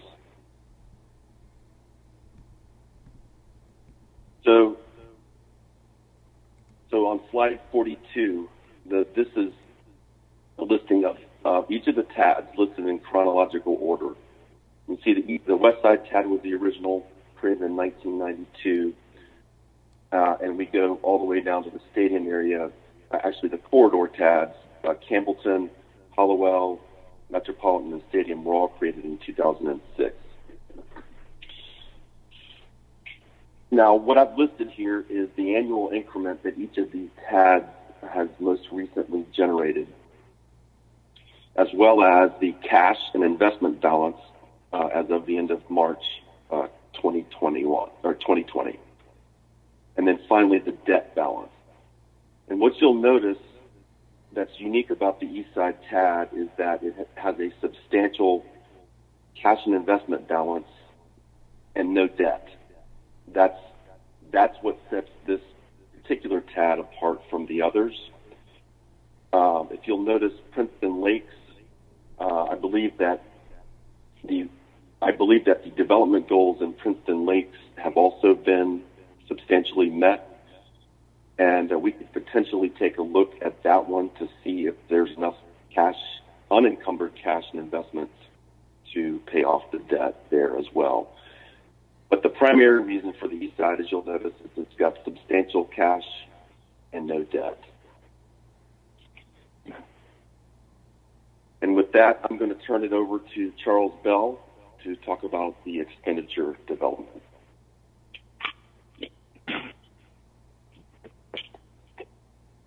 Good morning. Can I be heard? Yes, you can, Mr. Bell. Proceed. All right. Thank you. I will begin looking at slide number 44. And there you see the pie chart depicting the fact that our proposed budget will be about $2.2 billion citywide combined. The pie chart highlights four major segments of the city from a financial aspect. General fund there, as you see in the top right, 673.4, which represents about 30% of the overall 2.2 billion. Segments of the general fund are highlighted on page 50 in your budget book. The general fund includes about 23 departments/agencies, and included but not limited to in the general fund are 7 departments that make up what I would refer to as the big hitters. You look at police and fire together, representing public safety. Together, they combine for about $313.8 million. Then you move on to the recently created transportation department, who sits at about $44.3 million. Parks and recreation at $40.8 million. Atlanta Information Management, $29.3 million. City planning at $20.9 million. And non-departmental at $94.2 million. This subset of the 7 represents about $543.3 million, and it's about 81% of the general fund.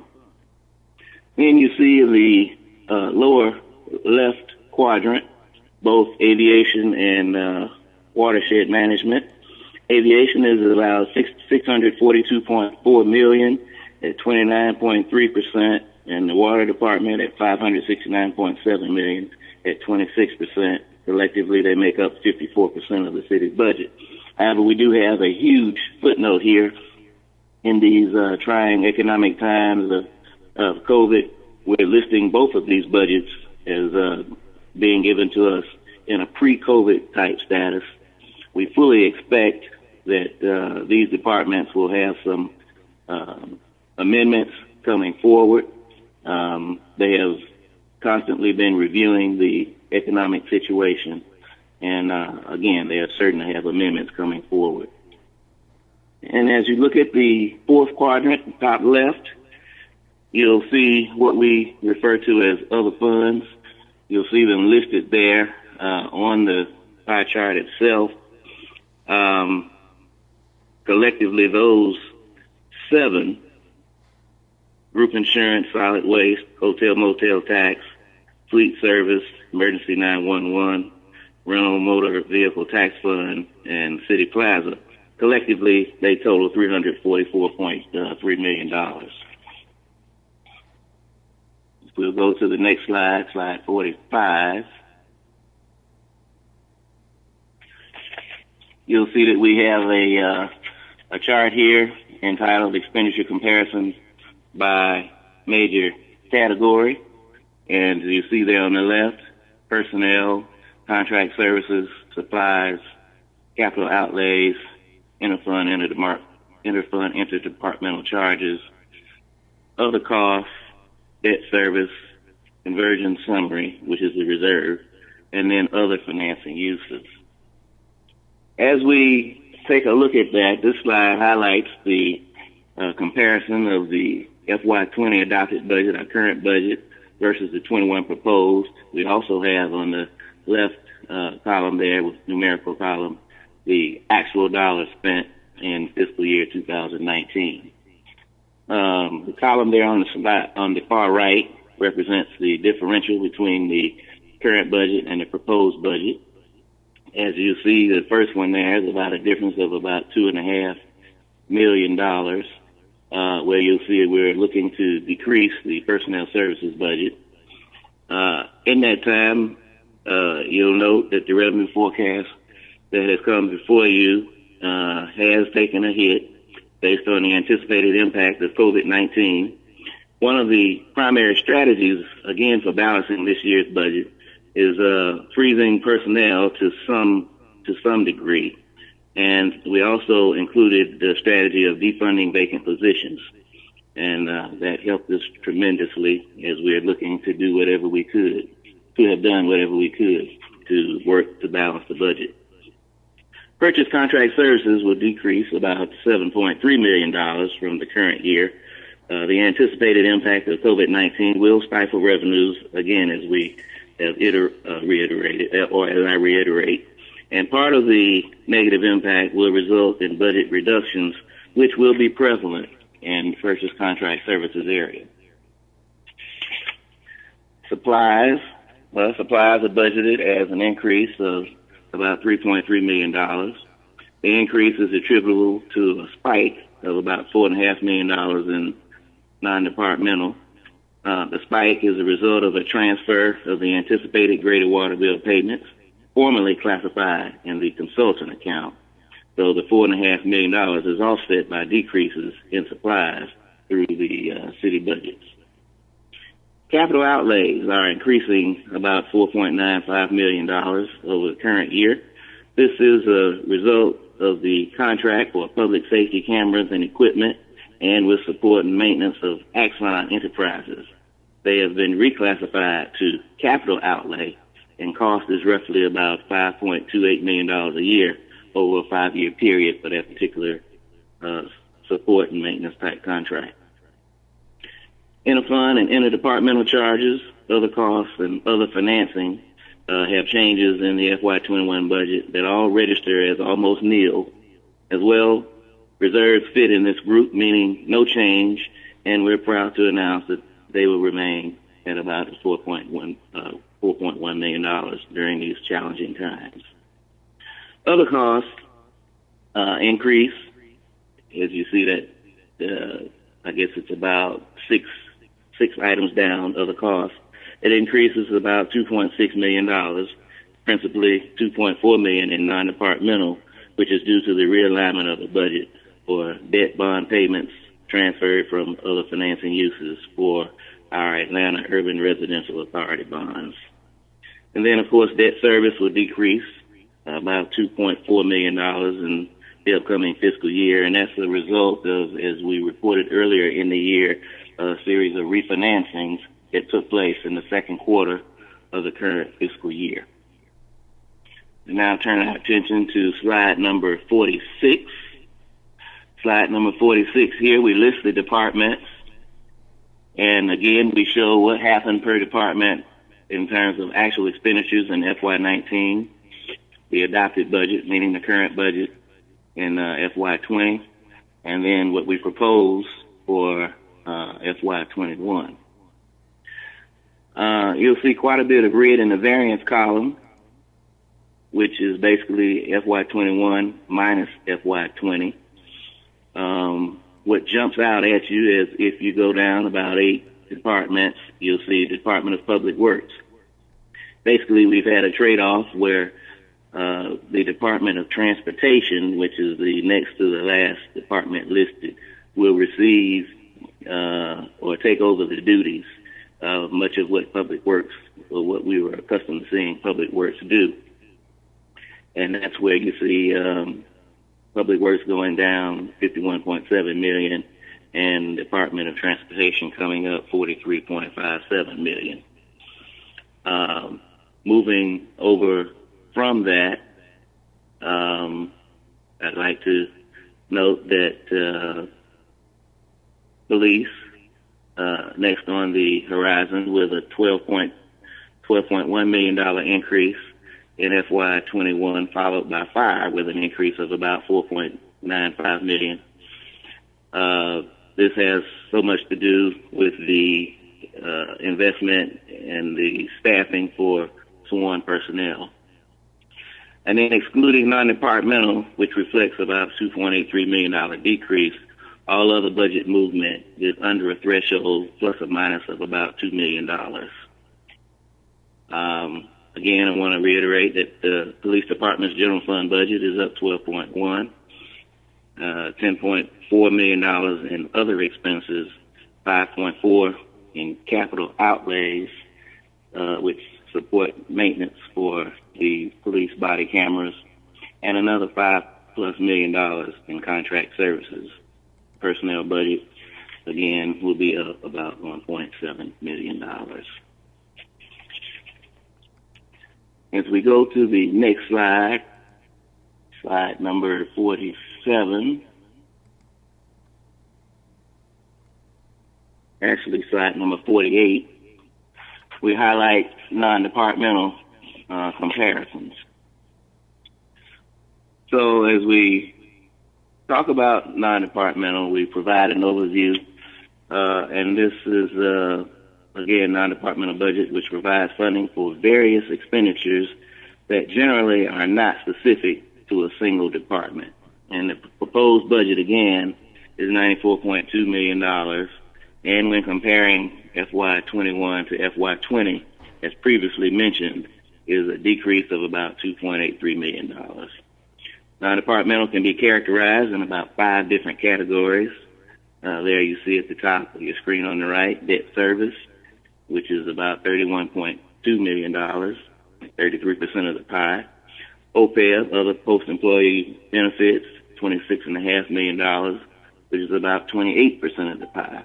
And we have a drop-off as we begin to talk about payments to other governments, the CAB and Fulton County taxes, and then, of course, Fulton County Animal Control. And those are the big hitters in that payment to other government categories.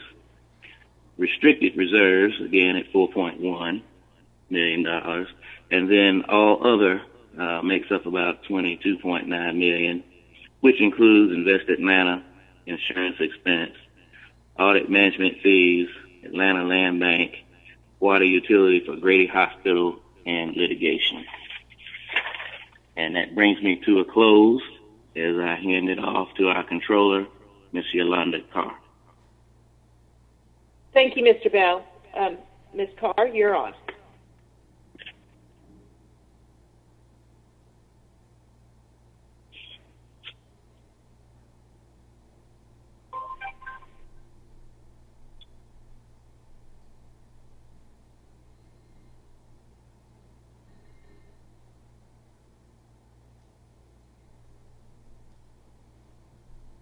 Ms. Carr, we're not hearing you. Can somebody check in and see how to help Ms. Carr get online?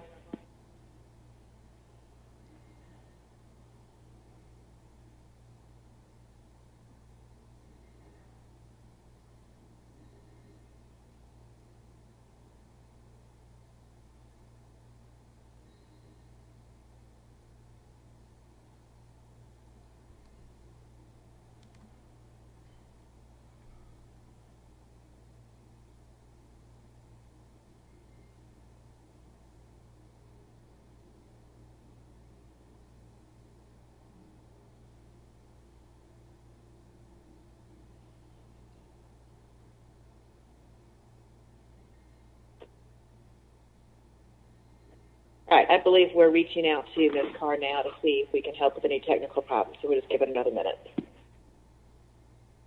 Hello? We can hear you now. Can you hear me now? Hello? Yes, we can. Please, yes, we can hear you. Sorry about that. That's okay. Hi, this is Yolanda Carr, the controller. I wanted to talk about the trust fund. So when we look at the trust fund, we have a total of $40 million in the trust fund. And with that, we really have top 10 accounts that make up around 80% of the total balance. And we do have a total of 248 trust funds. And so looking at that, and we're on page 50 of the slide, so if we can just move forward to the next slide, please. I want to start with the first trust fund. We have a total of around $11.9 million in the tree trust fund. And with the tree trust fund, this is where we have revenues that we collect. We collect revenues from developers as well as citizens for removing trees within the city of Atlanta. We also have $4.5 million in Care and Conserve. This is where we have funds that we assist low-income families who are experiencing hardships with paying their water bills and also with sewer. We also have $3.5 million in COVID-19. And this was really a part of the emergency ordinance that was adopted by the mayor or passed by city council and put forth by the mayor. And so with that, we had $2.5 million that we sent over to Invest Atlanta to help with homeless and also with small businesses. We also have $2.3 million in youth athletics. This is where we collect fees for youth athletic programs, and we also have $2.1 million for parks and cultural affairs. We have $1.9 million in the technology surcharge, and with the technology surcharge, this is where we will assess a fee to the different people that are building throughout the city, and those fees are really used to help automate the technology in the building permit department. We also have $1.6 million in the streetcar. Previously, we transferred the streetcar over to MARTA, so really this is a residual of $1.6 million that we have here. We also have $1.5 million in the jail trust fund. Again, this is where we collect revenues for fees and fines, and it's used for the operation of the jail. We also have $1.3 million in federal RICO funds. This is where we receive funds from the Department of Justice as a result of participating in investigations that are federal in nature. And we also have $1.2 million for the Centers of Hope. During the previous administration, this was really to help with the recreation centers throughout the city. Next slide, please. The next slide is really just a different way of looking at the previous slide. Again, we have total revenues in a trust fund of $40.7 million. And I'll just look at some of the breakout by different departments and share that information with you. For the Department of Finance, again, we have the streetcar, $1.6 million. We also have police, $3.5 million, and this is really for the federal RICO and state RICO funds. Department of Watershed, we have $4.8 million for care and conserve. And for parks, we have $8.4 million. Again, this is really for youth athletics, parks, and recreation. And then also for housing, this is really the tree trust fund. That $16 million has approximately $11 million there. We also have the Census 2020 and then the technology surcharge. Next slide, please.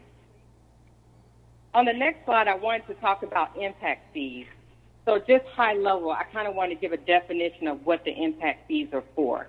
So with the impact fees, we do have developers that will come into the community and have new growth and development. And so what we do is we assess a fee as a part of that development and growth. There are 4 categories that we have: transportation, police, fire, and parks. And with the impact fees, the fees may be expended in the service area for which they are collected.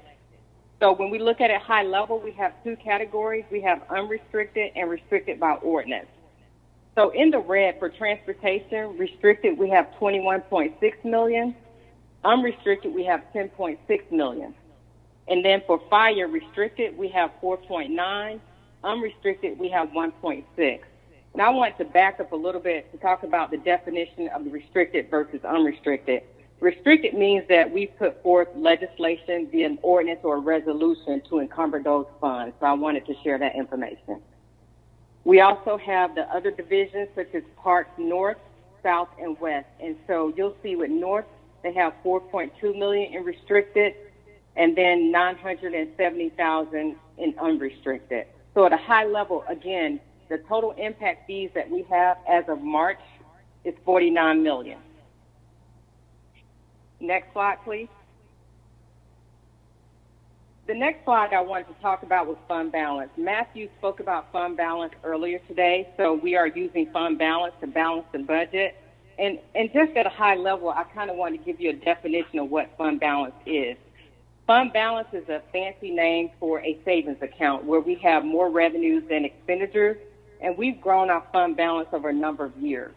So in FY11, we had a fund balance of $94 million, and at the end of FY19, we had $194 million. So we had a $100 million increase from 2011 to 2019. And when we look at fund balance, based on our policy with fund balance, anytime we have a range between 15 and 20%, once we go above that range, we have the opportunity to pay down deficit funds and to also use that for one-time expenditures. So at a high level, fund balance is in a healthy range at this time. But again, I just wanted to highlight fund balance in the different categories that we have, as well as how we've grown from FY11 to FY19. Next slide, please. So on slide 56, I wanted to talk about the deficit funds. So there are 2 deficit funds that I wanted to highlight. We have the group insurance fund. So at the end of a deficit of $21.6 million. And this is really due to us looking at the rates, working in conjunction with the Department of HR to determine what the rate should be. And then also looking at the high-risk claims that we have. So over the years, we've looked at the group insurance fund to determine what we need to do, but long term, we feel like we need to really look at the rates to determine whether or not we have the right rates in place to help to reduce this deficit. For solid waste, we've had a deficit of $38.8 million at the end of the audit, the fiscal year. And again, this is due to the rates that we have for solid waste, and I'm sure most of you all are familiar with that. So at a high level, we have those 2 funds that are in deficit positions at this time, group insurance and solid waste. And now I'll turn it over to Johnny Watson to talk about debt and investment. Thank you.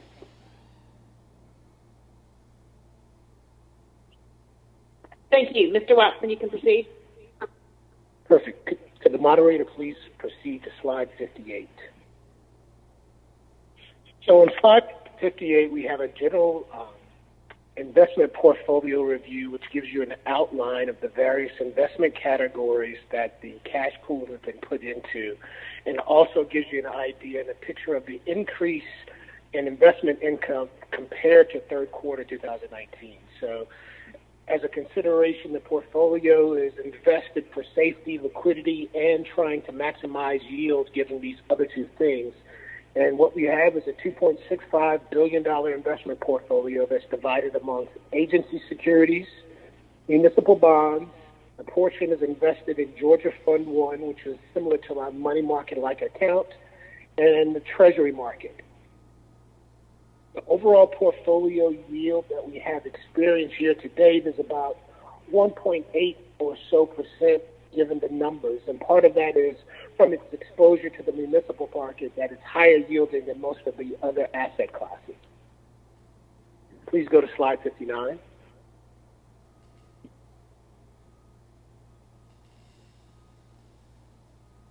On slide 59 is a debt portfolio review, so this goes to the liability side of the balance sheet. Right now, presently, we have about $6.8 billion in outstanding long-term debt across the General Obligation Fund, the General Fund, the various tax allocation districts, the TADs, the Department of Aviation, as well as the Department of Watershed. Watershed Department and the Department of Aviation, as you would expect, have the highest debt balances outstanding, given their large asset, a large amount of assets that they're looking to finance across those portfolios. Overall, we've had a small decrease in net outstanding debt due to amortization of the portfolio over time, and we also have some candidates for potential refinancings in the airport portfolio upcoming as well that might, be taken advantage of later this year. Overall, as you can see, the percentages for the Aviation Fund, General Fund, and the General Obligation Fund in the circle graph to your left. So that'll give you a general idea of where the exposures are from the liability side. Please go to slide 60. And finally, on slide 60, which is probably a topic of conversation, we have the general ratings from the various rating agencies, Moody's, Standard & Poor's, and Fitch, that show where we're looking at and where the investor community views us from an investment risk standpoint. Our investment ratings across the general obligation, waste, airport revenue bonds that are supported by general revenues, and then the other ones that are supported by customer facility charges have all been holding in there right now. We are, just as a matter of course, have been notified to be examined further for potential downgrades down the road, but that hasn't happened formally. But as it stands, we sit at a AA rating, which is pretty high comparatively to most of our peers, except for the single A rating on the revenue bonds from that are backed by the customer facility charges. And that is the conclusion of this part of the slide, and I'll take questions as they come up.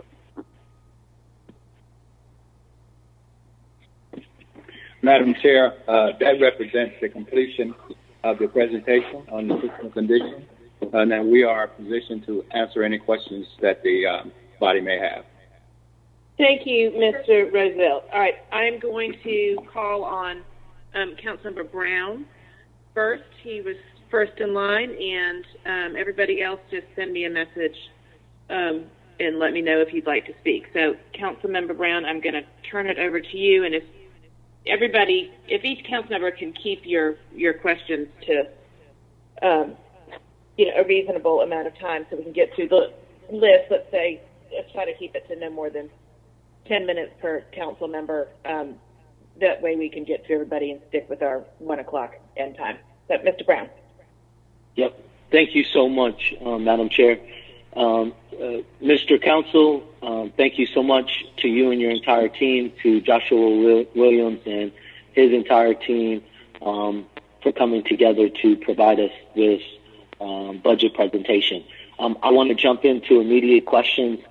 Since we just covered investments, I would like to start there. I understand we have $2.65 billion, a portfolio with a 1.8% yield. I want to understand how our yield may be impacted because of COVID-19. Sure, this is Mr. Watson. When you look at the marketplace right now, there's going to be an extreme demand for fixed income securities overall. That safety from having a coupon every month or every 6 months is going to be in high demand. That being said, that's going to push yields down when you look at it on a forward basis. So going forward, given the demand for this kind of safety-like instrument, you're going to see lower yields going forward across all of the portfolios. When it's all said and done, when you look at market rates right now, I think if you look at the 10-year, where it traded this morning, it was probably in the 70s. I don't have the screens up in front of me right now. If you look at subsequent years that are shorter, they're going to be further in. So a lot of investment income is going to be completely possible going forward, given where overall yields are right now. So that's the kind of state of affairs that we see in the marketplace. Did that yeah, it does. And how long do you anticipate that? Like, how long are you projecting that the yield being down? How long do you anticipate that happening for? Like, is there a projected time? Well, if you can look at the forward curves across the treasury markets and swap markets as an indication of where the market really thinks things will be in the forward, and they're certainly higher. But that's going to be dependent on a couple of things.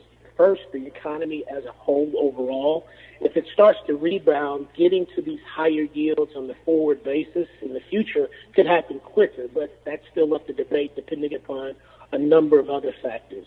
And secondly, the other thing that you have to think about is the economy has to be reflated in a sense. So a lot of this money that's been driven into the market has to be put to use so that those yields do go up because we're reinflating the economy. I can't really give you a timeline on that, but 6 months to a year, there could be higher rates to be had. Okay, so that's perfect because that's going to get into some of my additional questions around a lot of the market conditions from consumer spending, a potential small business stimulus, specifically in our local market, and how that can overall impact just the overall conditions. I wanted to ask, and I apologize because I only have 10 minutes. I just want to get to as many questions as I can. What are the total annual earnings from our existing investments? I didn't see that on the slide, and maybe I wasn't looking correctly. So when you look at the the net interest earnings from the previous quarter, I don't have them on this slide, but they were about $13 million overall on the investment portfolio from, let's call it, the previous quarter. So they should be right along in that particular ballpark. So is the $13 million quarterly, or are you saying that's the total annual earnings? Okay. So does that mean it's $52 million annually? Would you say that estimately we're looking at earnings around $52 million? I would put that number closer to 44 to 47 from the last numbers that I had looked at overall versus a 52 annualized number. Okay. So this is going to be my next question. One of the things that I've been attempting to do is being proactive in our solutions with addressing our revenue shortfalls. I wanted to understand, can earnings be utilized to address our revenue shortfall? This way we do not divest, but solely just withdraw earnings. Is that a possibility? Well, the earnings from the investment portfolio go into the cash pool. Now, as far as the divestiture goes, when I hear that word, I think sales, which we aren't doing. More so than not, what happens is as things mature, they're reinvested so that we can get additional investment income at market rates when they do mature.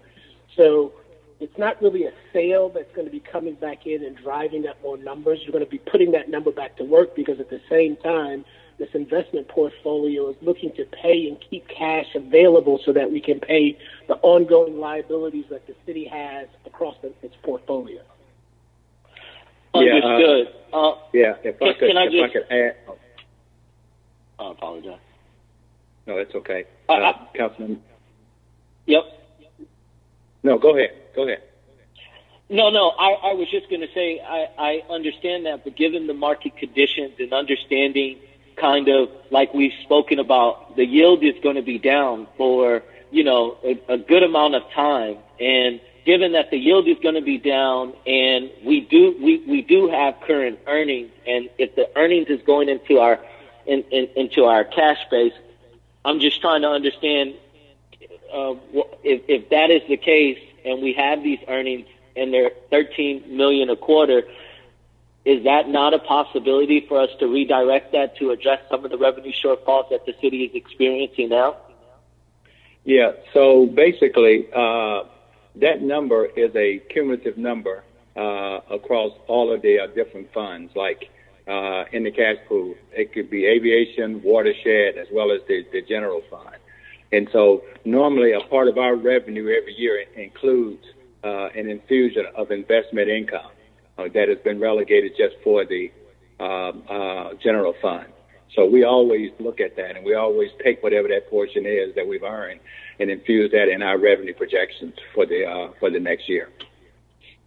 Understood. So, Mr. Counsel, how much has been infused into this year's budget and revenue projections? Yeah. So, Ms. Daniels, can you answer that question for us?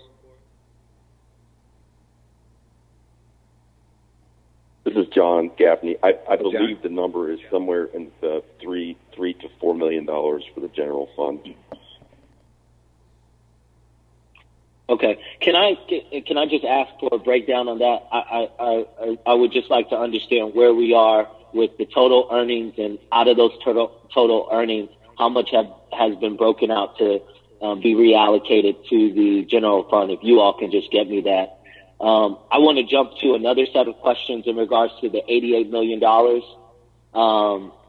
I've looked at the program allocation for the funds. I had an immediate question. I know Ms. Wilson spoke about the fact that she mentioned, sorry, I'm just looking at my notes. She said the immediate 10 to 12 million, I believe, that will come out before the end of FY20. It's going to come out of the 88 million, and maybe I got this wrong, as opposed to the FEMA reimbursement. And if FEMA will cover directly correlated expenses occurred due to COVID-19, I was just curious, why would we be pulling out of the federal funding, the 88 million immediately, as opposed to just following the process for the FEMA reimbursement? Now, if I have that wrong, I apologize. I'm just looking for clarity there.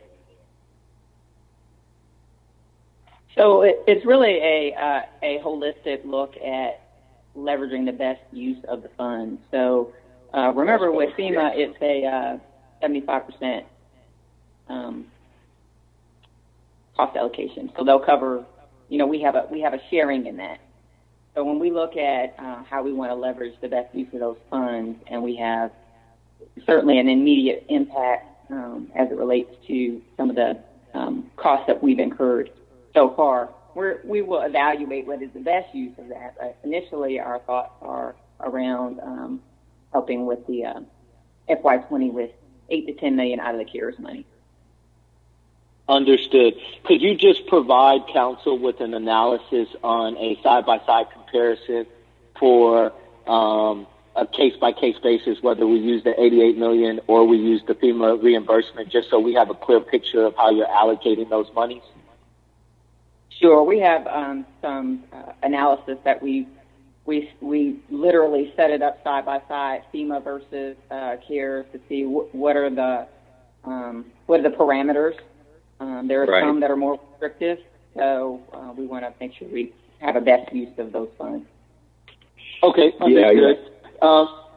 Now that we know how the 88 million is being allocated, how will we adjust these assumptions being made by you all as far as the budget is concerned? Has scenarios been created based on the relief that's going to come from the programming dollars, the federal programming dollars, i.e. like rent relief and the stimulus to small businesses that will in hand contribute to, consumer spending, our housing stock with the rent relief, and being able to provide some aid to individuals being able to remain in their homes? So, I think a lot of the $88 million that's being programmed is going to help offset a lot of the, it may not be immediate, but when you think about the long-term impact of these revenue shortfalls by addressing the consumer spending, which when you go through the budget, you realize a lot of the revenue that's being impacted is being impacted because of small businesses. It's being impacted because of the lack of consumer spending.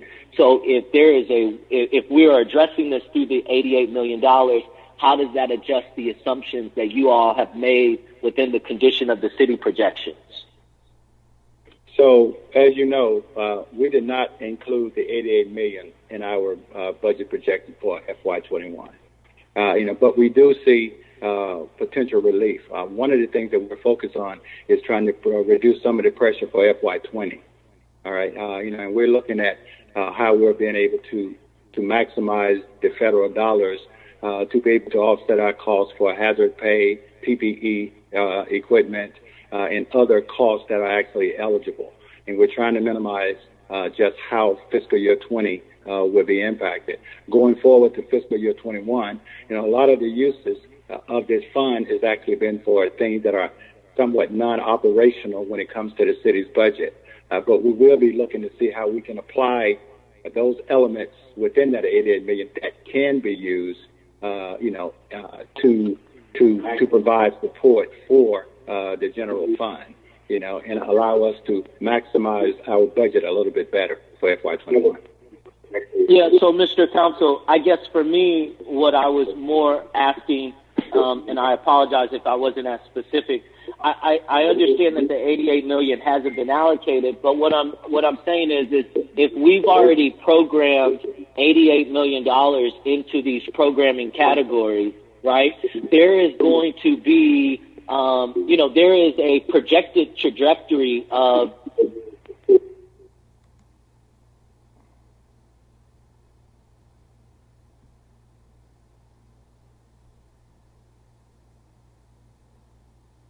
Hello?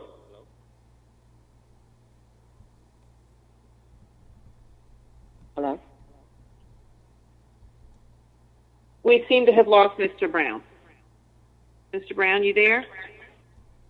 Hey, I'm so sorry. This is Councilmember Brown. I think my line got disconnected some kind of way. I apologize. Okay. And can you wrap up this question, then I'll put you back at the Sure. line again after the others. Yep. So, Mr. Counsel, I was just saying that I recognize that $88 million hasn't been allocated into the budget, but I think through the programming that the mayor's executive order has put in place, or the programming that we're now considering on council, I think that programming is going to have a ripple effect on the condition of the city, and in addition to that, it's going to contribute a lot to small businesses and to consumer spending. So I'm wondering, have we done an analysis on adjusting the assumptions made in this current budget based on the projections of that programming? Understood. Yeah. Yeah. So at this point, what you see is not a reflection of that. Considering on council, I think that programming is going to have a ripple effect on the condition. I don't know what that was. Yeah, I'm not sure either. What were you saying, though, Mr. Counsel? I apologize. That's okay. So basically, we did not factor the $88 million, but one of the things that we're actually doing is that we are revisiting the impact of changes as they happen, okay, on our model.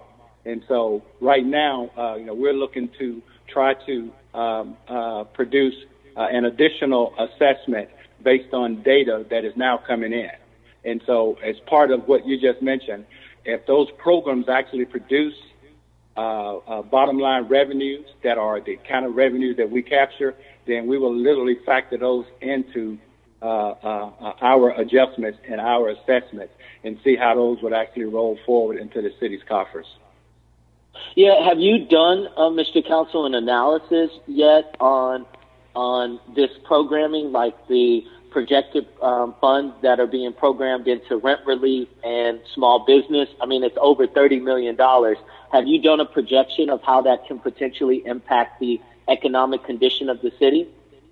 No, we have not. No, we've not had the opportunity to actually perform that kind of analysis. But it sounds like it falls within the assumptions that we've built into the model. And if that's the case, then we would be including those kind of metrics as we refine and update the model. But they literally have to be actions that actually generate revenue for the city. Of course, absolutely. Okay, I will yield, Madam Chair, and I still have a ton of questions, but I will yield to the other council members. Thank you for this time, and thank you, Mr. Council, and to your team. All right, thank you, Mr. Brown, for your questions. Mr. Faroki is up next. Thank you, Chairwoman I and to the finance team. Thank you for the thorough presentation, both today and in previous conversations as well. I just have one question, but I do look forward to the conversations over the coming weeks, especially with respect to the Eastside TAD. But my question comes from a slide that we showed indicating the 10 largest trust funds, and it occurred to me to ask whether any of those trust funds, and I know at least one is probably right for this, any of those trust funds were considered to be, or have been considered to be closed to help supplement closing the gap, the budget gap that we see, and if not, why not? And Mr. Faroki, you're a little bit hard to hear, so I'm just going to restate your question. Was on the trust fund slide, are any of those trust funds either ripe to be closed or to otherwise pull money for appropriate expenses from those trust funds? Yeah, so the majority of these trust funds are still active trust funds. But to your point, there are a few, that we can take a look at. And of course, for us, it's always about, how do you basically defease these trust funds, and put the resulting residual dollars in there back into play. But that is clearly something that we can look at. Okay. Thank you, Mr. Council. Can y'all hear me better now? Yes, a whole lot better. I appreciate that transparency. I do think it's worth, in the coming weeks, looking at those trust funds that could be potentially shut down because their use has expired or no longer needed to supplement some of the gap. I think we can all agree every dollar counts this year, as it does every year, but more so this year. So I appreciate that and look forward to the conversation. Thank you. Thank you. Okay, do I have any other council members? If you have not sent me a text, just please feel free to identify yourself now if you have any questions for the finance or administration.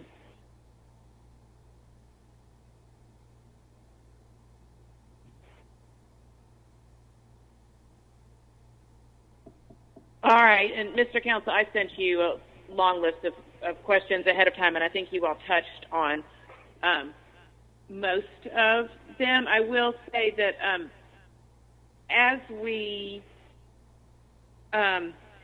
hear from the department in the coming days, I think one thing we're going to want to hear from each department is whether service levels are going to be impacted or not with the decreases in budget that most of the departments are seeing. If somebody could speak to that generally, and then we can hear today, and then we can hear in detail when we get to each department level of what, if there's any anticipated impacts on service level. Madam Chair? Yes. Felicia Moore, I did text you. I guess I wasn't quick enough, but I did have just a general question, and they may can handle it when you're getting ready to go into the budget overview. But just a question on the Inspector General. I just wanted to understand. I heard them earlier say it was at $1 million, and I didn't see in the budget where the iPros, which are supposed to be moved over to the Inspector General, whether that's a part of it, and has that been moved? And what does the additional increase in what used to be ethics and now is Inspector General, what does it get us in terms of staffing? So if they could answer that when they're answering the next question, I would love to hear that. Thank you. Okay. If somebody would answer my general question about service levels, and then we can address Council President Moore's question about the IG, and I have had that discussion about the IG with the administration, so I can jump in as needed as well.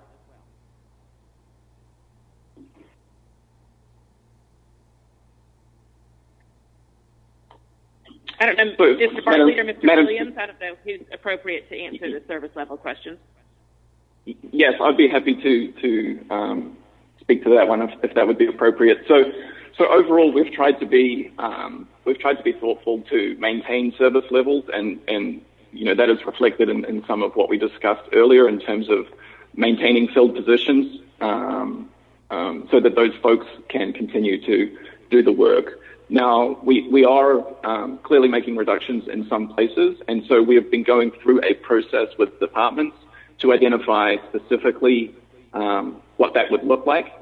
And so we'll be speaking to those in the respective departmental presentations as we get into them. Okay, I appreciate that. I will, Mr. Williams, was that you? Or was that Mr. Bartlett still?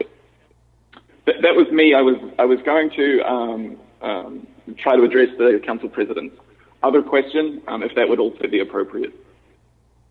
Sure, and I will just say, Council President Moore, I'll let Mr. Bartlett get into the numbers. I will say he and I have had a discussion about the iPro, and that the way that we drafted the Inspector General legislation, the iPro function doesn't move over underneath the Inspector General umbrella until an Inspector General is in place, because that was the trigger there, so that they would have somebody overseeing that department. So it is current, that has remained within the audit budget for now, and once an Inspector General is in place, which will trigger under the legislation the shift of that group over to the IG, then there will need to be a budget. There'll need to be, I suppose, some legislation that transfers that, but that function is still reflected in the audit budget. But I'll hand it over to Mr. Bartlett to provide additional information. Thank you, Councilmember Ide, and thank you, President Moore, for your question. So, to Madam Chair's point, we've tried to make sure that what we do is consistent with that legislation. And so, really, in terms of the funding that's reflected in the budget, so we've taken the budget that was adopted in FY20 for, at the time, the Ethics and Independent Compliance Group, and we've sustained that funding. So if we refer to it as independent compliance and future state inspector general, there was a general fund allocation of $600,000. So we are increasing that by 25%, and with the using the same shared funding model that we adopted last year. That includes contributions from the water and aviation funds, and so the net of that increase is from 800 to 1 million. I hope that answers or addresses your question. Well, let me go back, because above the base budget for ethics, the administration added $600,000, but that wasn't sufficient for the whole office. I mean, the whole office itself, I would venture to say, would be 1 million, maybe plus. And we understood that we were only doing some partial funding last year. So are you saying that over and above what we normally budget for ethics, we've added an additional $1 million? Is that what you're saying?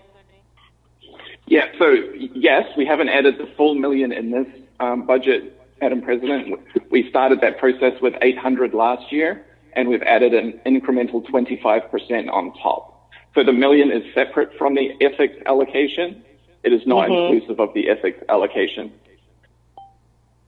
Okay, and then is the anticipation that once they hire the ethics officer that there will be additional funding placed there?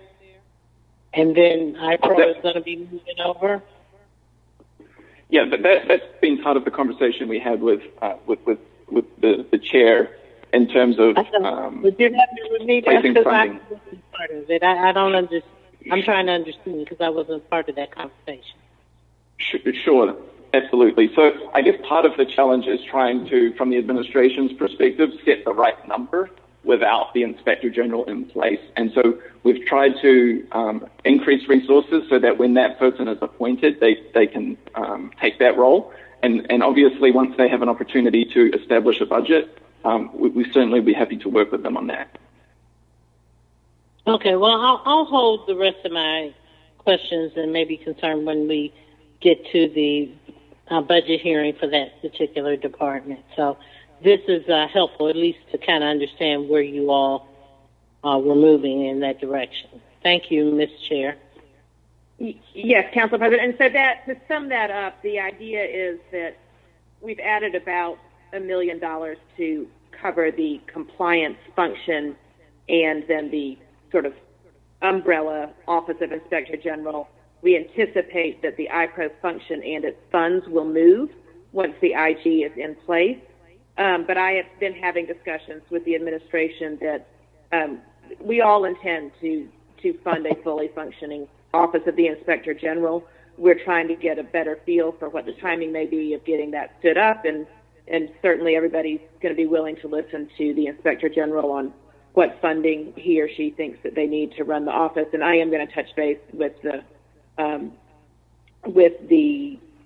board chair as well to just get an update on their progress. But thank you, Council President Moore.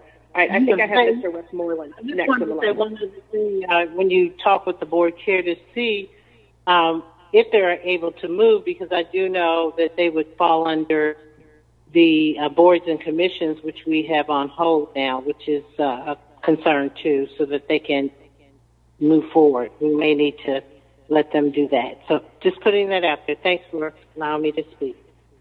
Okay, thank you. All right, Mr. Westmoreland. Thank you, Madam Chair. Appreciate it. Thank you for the presentation. I have several questions. I'm going to go in chronological order from the slides in which they were presented, starting with slide 20 and 21, which was the CARES Act and the FEMA overview. The administrative or executive order that came out yesterday with an initial recommendation on allocations for CARES funding, who can speak to the categories and subcategories that were a part of that document and how they were included and which eligible categories or subcategories were not included?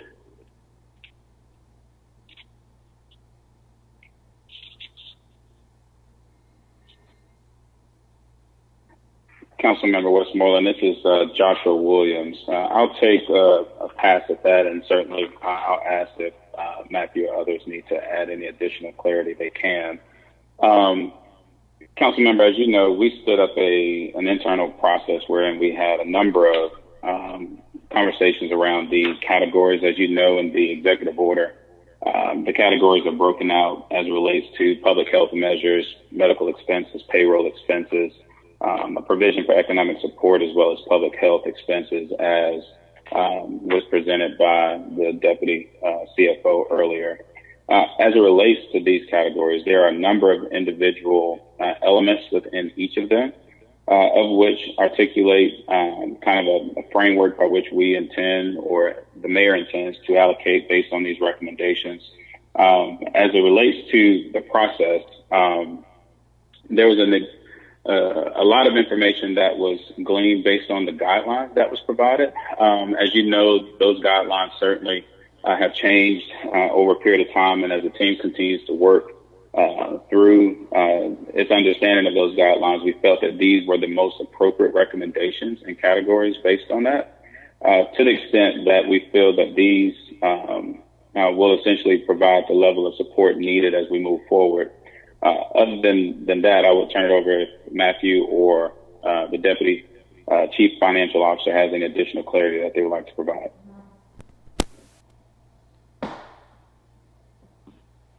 So, Joshua, this is Matthew Bartley.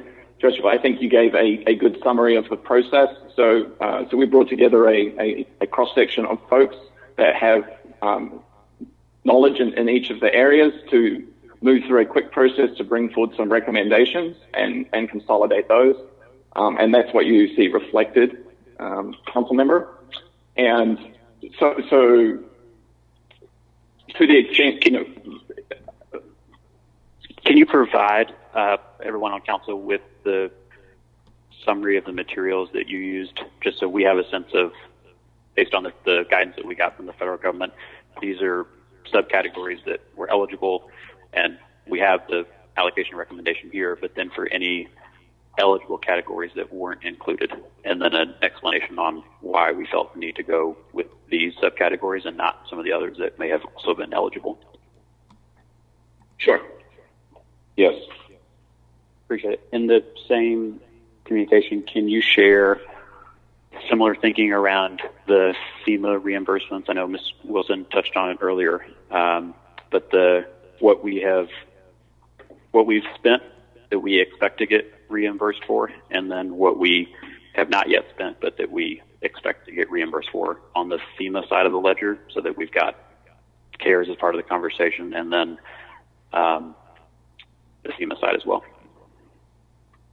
Yeah, we can include that, council member. Thank you.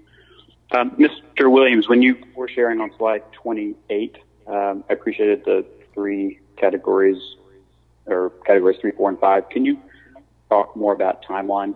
I know you said in the next few weeks for corrections.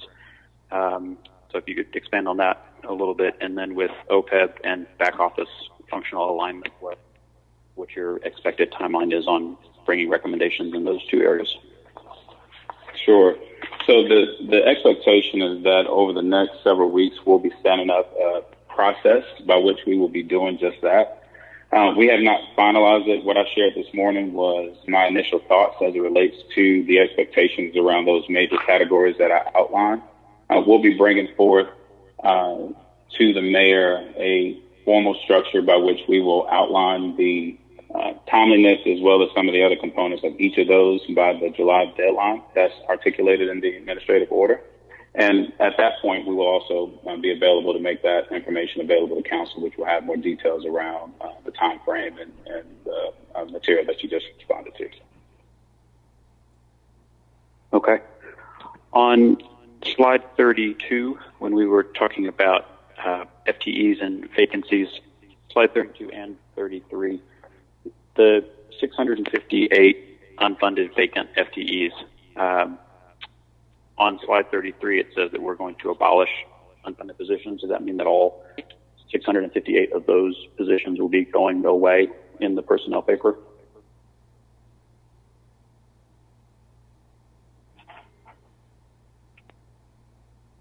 Good afternoon. This is Jeffrey Norman, Interim Commissioner of HR. And so, yes, as we identified, those unfunded FTEs are those that are not currently filled. And so we will most likely be looking at, yes, abolishing all of those positions, even though we will be taking a much closer look at those positions that fall within the sworn and the mission critical category. But yeah, it is our intention, minus those exceptions, to move forward with abolishing those non-field positions, which are represented as unfunded FTEs. How many funded vacancies are in the proposed budget? So those, if you look at the actual funded FTE count, those are the field positions. The unfunded FTE represents those positions that are unfilled and currently vacant. So that is that 658 number. So those are unfunded. How many funded vacancies? Positions are the equivalent of non-filled positions currently. So 0 funded vacancies, council member. Okay. In sworn and unsworn? Yes. Correct. On slide 41, when we talked about the east side TAD, it was mentioned that there was $45 to $47 million of new projects currently committed or in progress, and a balance of roughly $45 million. The 10 to 15 that would come back to the city in a lump sum, that, Mr. Gaffney, that pulls from the uncommitted dollars. That means that there would be a similar amount that Fulton County would be eligible to receive if they so chose, and then double that amount for Atlanta Public Schools if they so chose? Yeah, that's correct, Council Member. I can go through the math with you, but the available balance right now is about $60 million, which is uncommitted uncommitted dollars. And so with that in mind, that's where I kind of reference the fact that we would still have the ability to invest more, whether it's in the Auburn corridor or elsewhere within the East Side TAD, and still get back to the allocation that I referenced in the presentation. If we took our 25%, and then the county chose to take theirs, and then the school system chose to take their 50, that could technically leave it completely empty, though, right? I'm sorry, I missed the last part. If each of the three government agencies that put into the East Side CAD chose to or requested a pilot payment similar to the one that is contemplated in this budget, that would actually eliminate all of the uncommitted funds if all three chose to do that. That's correct. But I think the interim step is to figure out, what of the uncommitted balance do we want to keep behind for future commitments.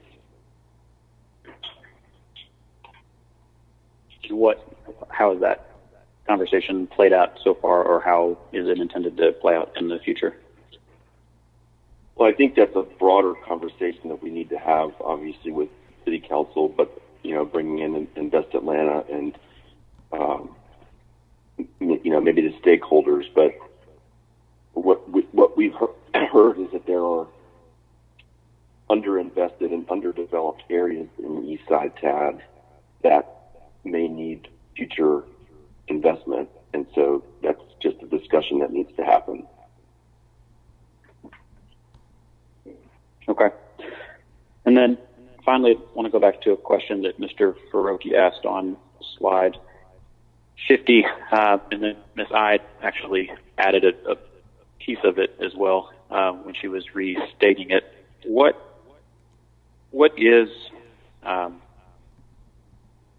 do we know on this call that could be a possible part of this conversation from the 10 largest trust funds do we have? Are any of them eligible to be part of the conversation for generating general fund revenue?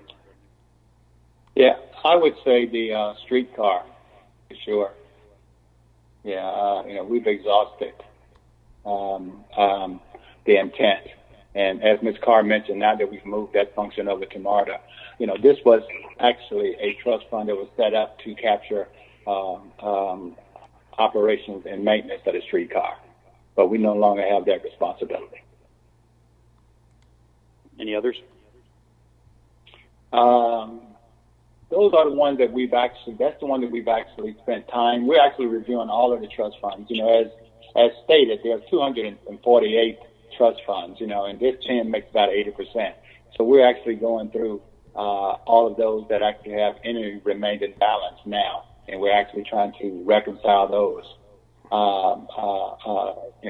to see, first of all, if they are dormant, and secondly, can we then sort of pilot the funding from those and repurpose them. But on this list, I would say that the one that actually sticks out is the streetcar. Okay, thank you. And then finally, to wrap up, what is the projected timeline by which you think the materials related to slide 20 and 21 will be sent our way for the CARES Act and FEMA.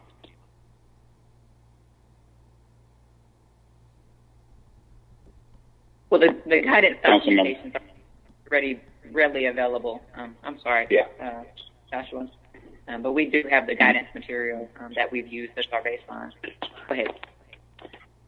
No, I was just going to add that, Councilmember, we can potentially get that information to you all by close of the week. I know that most, if not majority of the CARES Act information, I think it would just be some additional clarity that our finance department may need to provide for the FEMA side of the house. But we can have that to you all by close of the week. Okay. Would it be possible to send what Ms. Wilson was referencing that appears to already exist sooner than that, and then whatever else needs to be finished can come by the end of the week? Sure. Be happy to. Okay. Thank you. Thank you, Ms. Ide. All right, thank you, Mr. Westmoreland.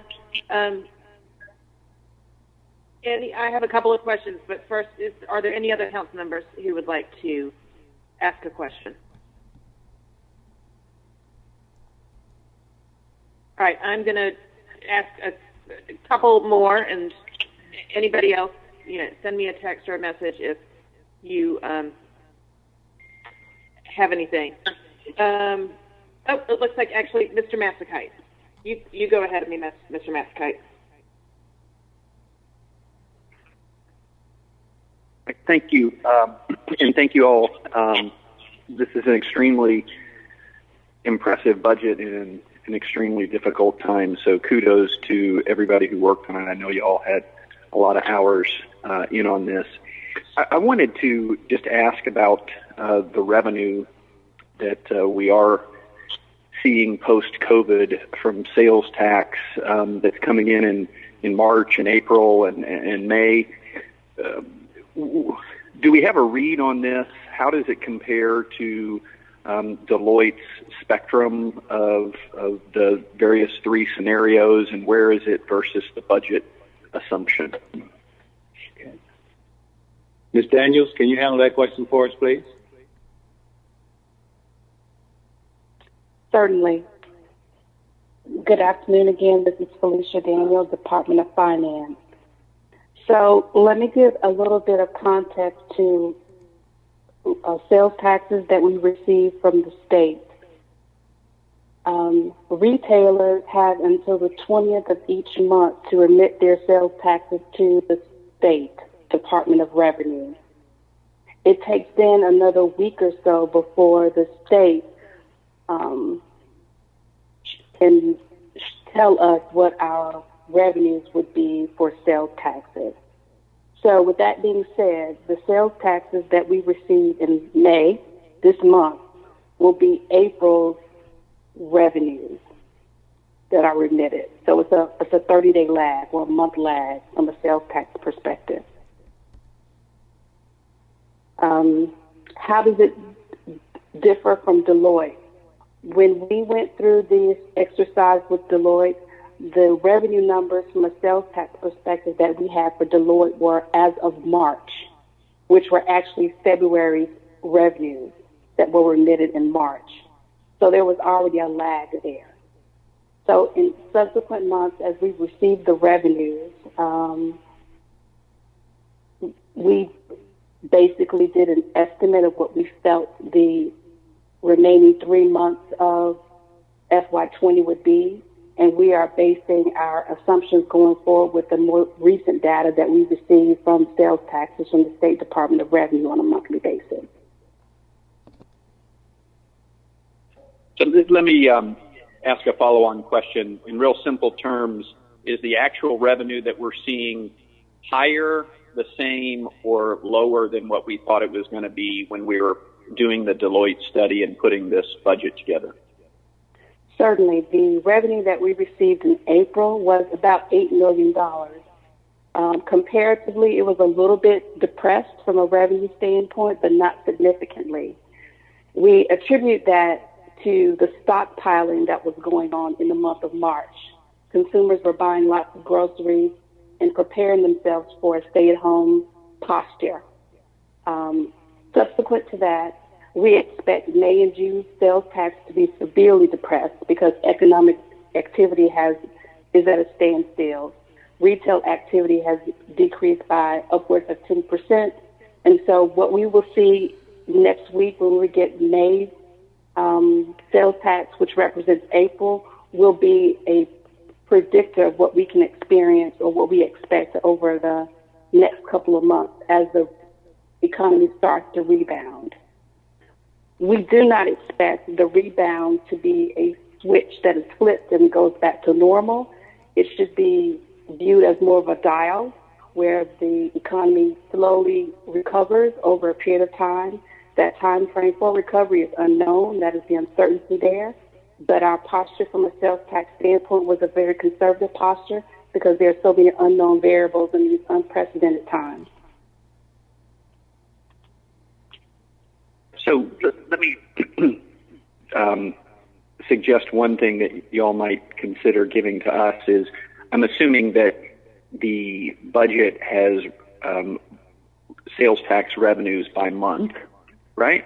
And so as we go along, if you can share with us what are the sales tax revenues by month, and then what the actuals are with all of the the revenue funds, that would be very helpful for us to get an understanding of how we're tracking relative to budget. And that's really what my question is trying to get at, is how are we actually doing versus what we budgeted and thought in a very uncertain time.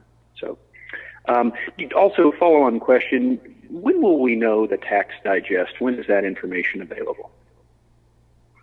Well, much like the city of Atlanta, Fulton, of course, and their human resources were impacted, and they were in a telework posture for a period of time. They were not in the office.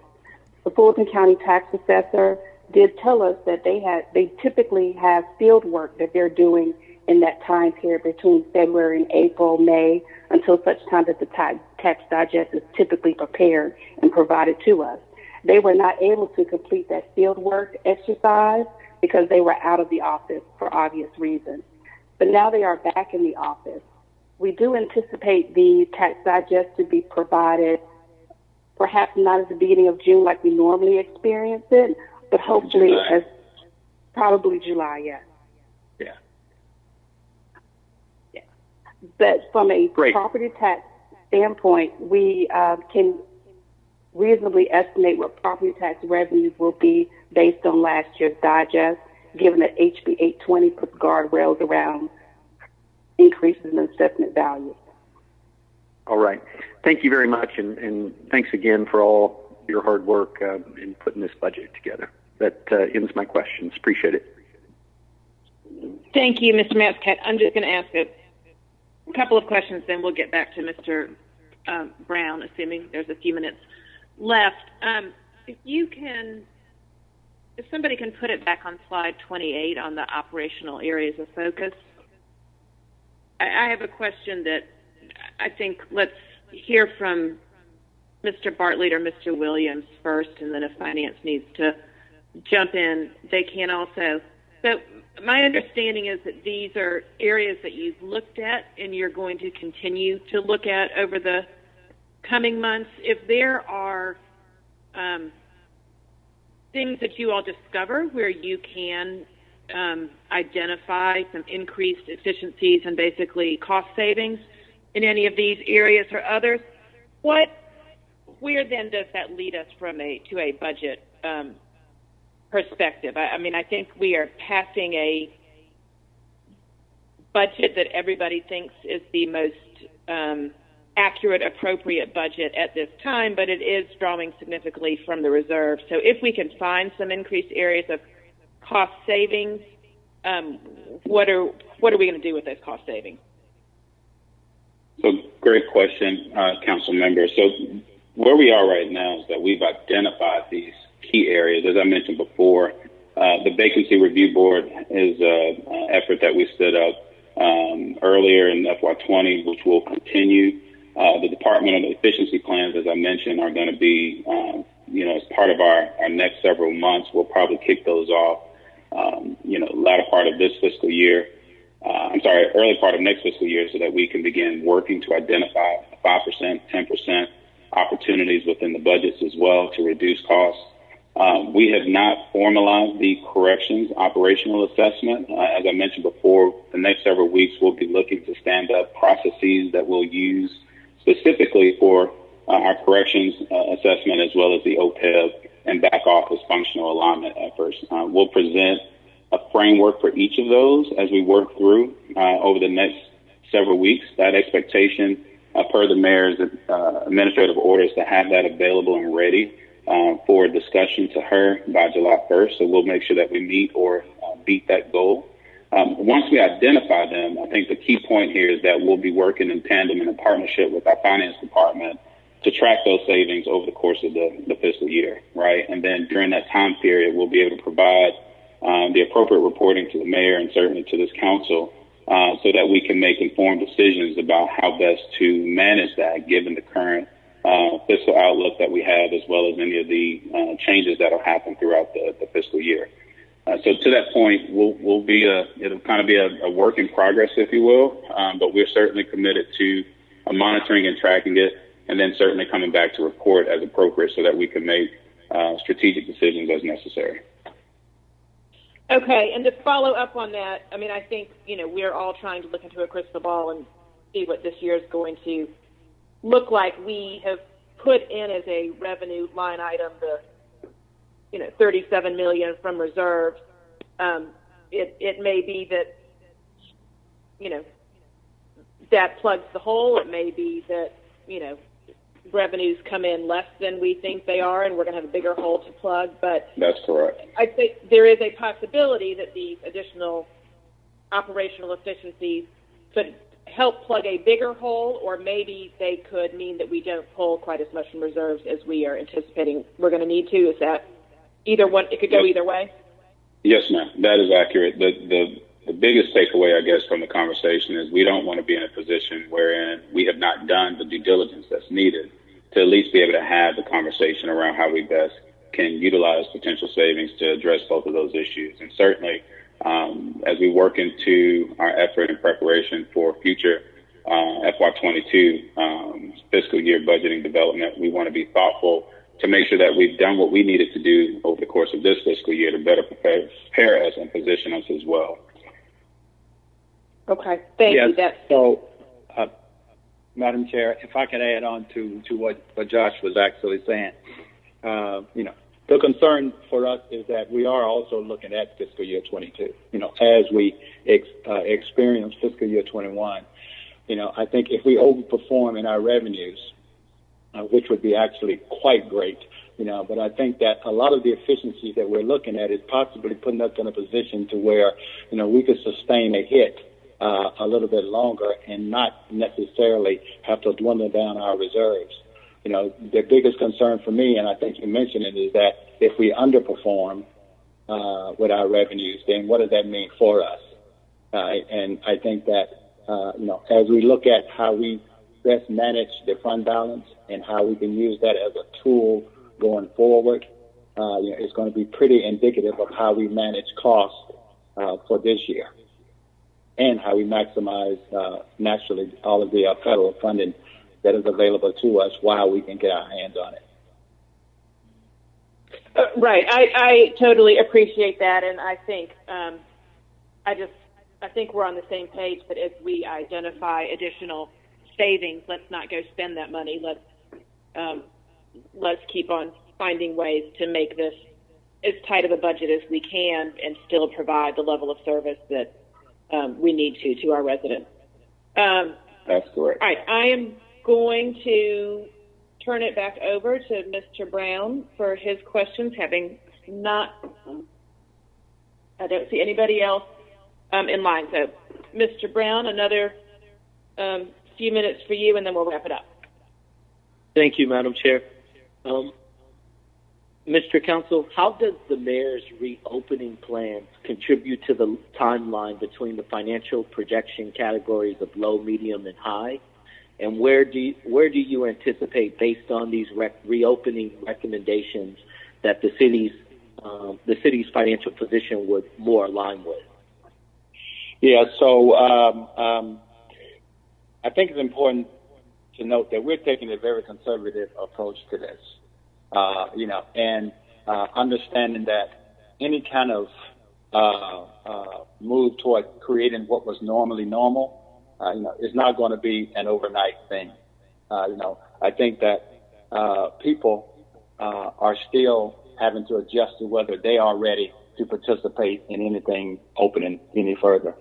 And so for us, the conservative approach that we have, will actually bear out, I believe, the ability for us to be a little bit more nimble if we have to. And I'm thinking that once we can get full month raw data, that clearly allows us to see, just which way we are actually trending against that model, it's going to, again, let us know what kind of adjustments, if any, need to be actually made. Understood.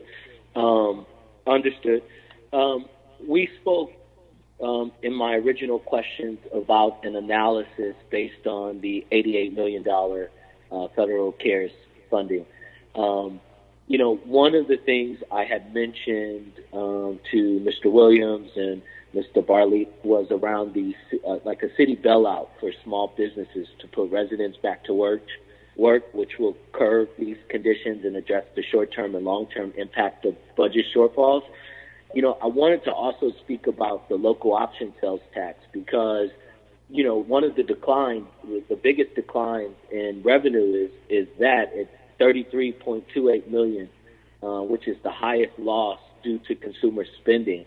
And I was just wondering, in your perspective, if we can put small businesses back to work and enhance small businesses can hire folks, and those folks can have access to a disposable income, can it contribute to increasing the consumer spending, which in hand would assist in alleviating the financial condition of the city post-pandemic?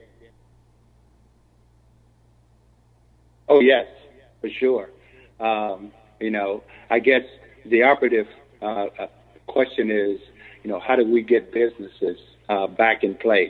I know that the mayor has actually allocated part of the $88 million to be directed towards small businesses. And as that actually evolves, I would assume, that the natural evolution again becomes, people are actually now having a place to go to spend money. And that works in our favor. Yeah, and that works in our favor. Yeah. All right. My next question is a bit complex. It's around the debt service. We have a total outstanding debt of $1 billion, and I'm just going to focus primarily on the general obligation and the general fund and other. In the general obligation, we have around $274 million, and then the general fund other, we have around $372 million. The amount allocated in the budget for payments, that includes principal and interest, is $83.4 million for FY21. My question is, we're looking at within that $83.4 million, a total of interest payment of around $25.68 million. And I wanted to find out if there's been an analysis done on what it would look like to reissue the debt to provide an interest-only servicing of bonds that we could amortize through 2 years and extend the terms of the bond to amortize, to make up for the 2 years in which we would only do interest-only payment. Because if we initially budgeted for the $83.4 million, if we could reissue the bond and we could figure out what costs are associated with reissuing the bond and what the interest rate through the refinance would look like, and if we can do interest only for the next 2 years to supplement the revenue shortfall, what that would realistically look like long term. I know it was previously discussed before when we were in conversations about how to make the housing bond happen, and we discussed potentially moving into an interest-only payment for the first 2 years.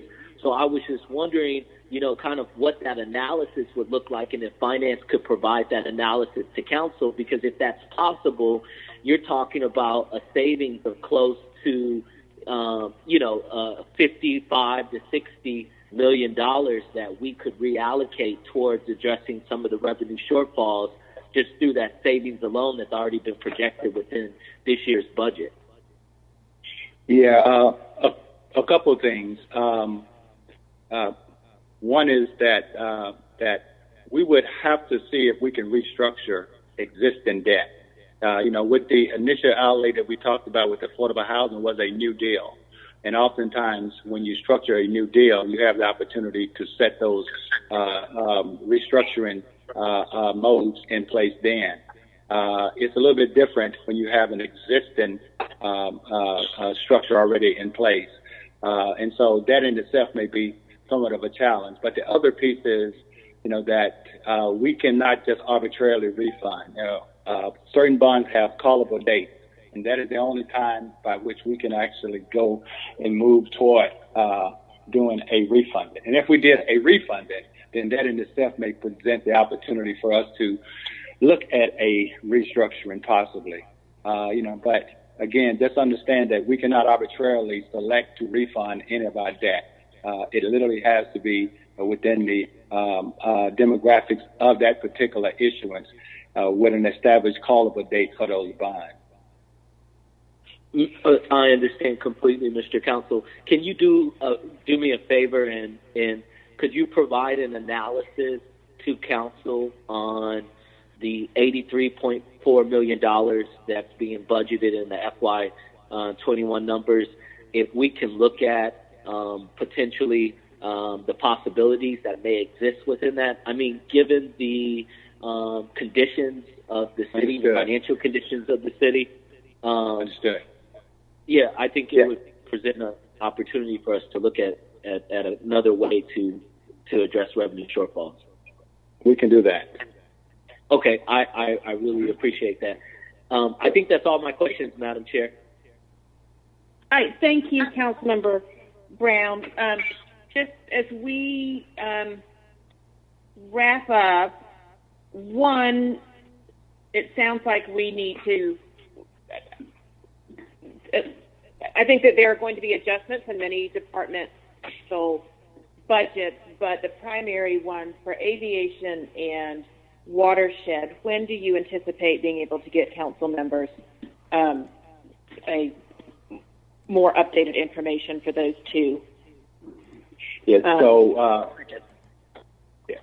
So, Madam Chair, we're in conversations with them now. I think the intent was that hopefully, they expect to have it ready for their own presentation before the committee, their department committee. But we will see just kind of where they stand with those. Charles, can you provide any kind of insight as to how far along they are? I know that watershed is probably further along than aviation. Yes. Hello, can you hear me? Yes. Yes, we can hear you. Okay. All right. Yes. Yes, they are. I know what they're looking at is just trying to see any kind of indicators, and nobody really knows about how long this COVID situation will go in terms of the economy beginning to pick its pace back up. Aviation has sent us a really nice, well laid out white paper, and they have their assumptions in place, and I'm sure they're going to share those pieces of information in full when they present. Watershed is just teetering right now. They will probably have just a little bit of change. We don't know if they're going to have a whole lot. We do expect quite a bit of changes on the side of aviation, but as our CFO has just spoken, I think they'll be ready when they present. All right, what day is their presentation? I'm looking at the calendar right now. Department of Watershed is for Thursday. Thursday, and then what day is aviation? They're not until the end on Friday, June 5th.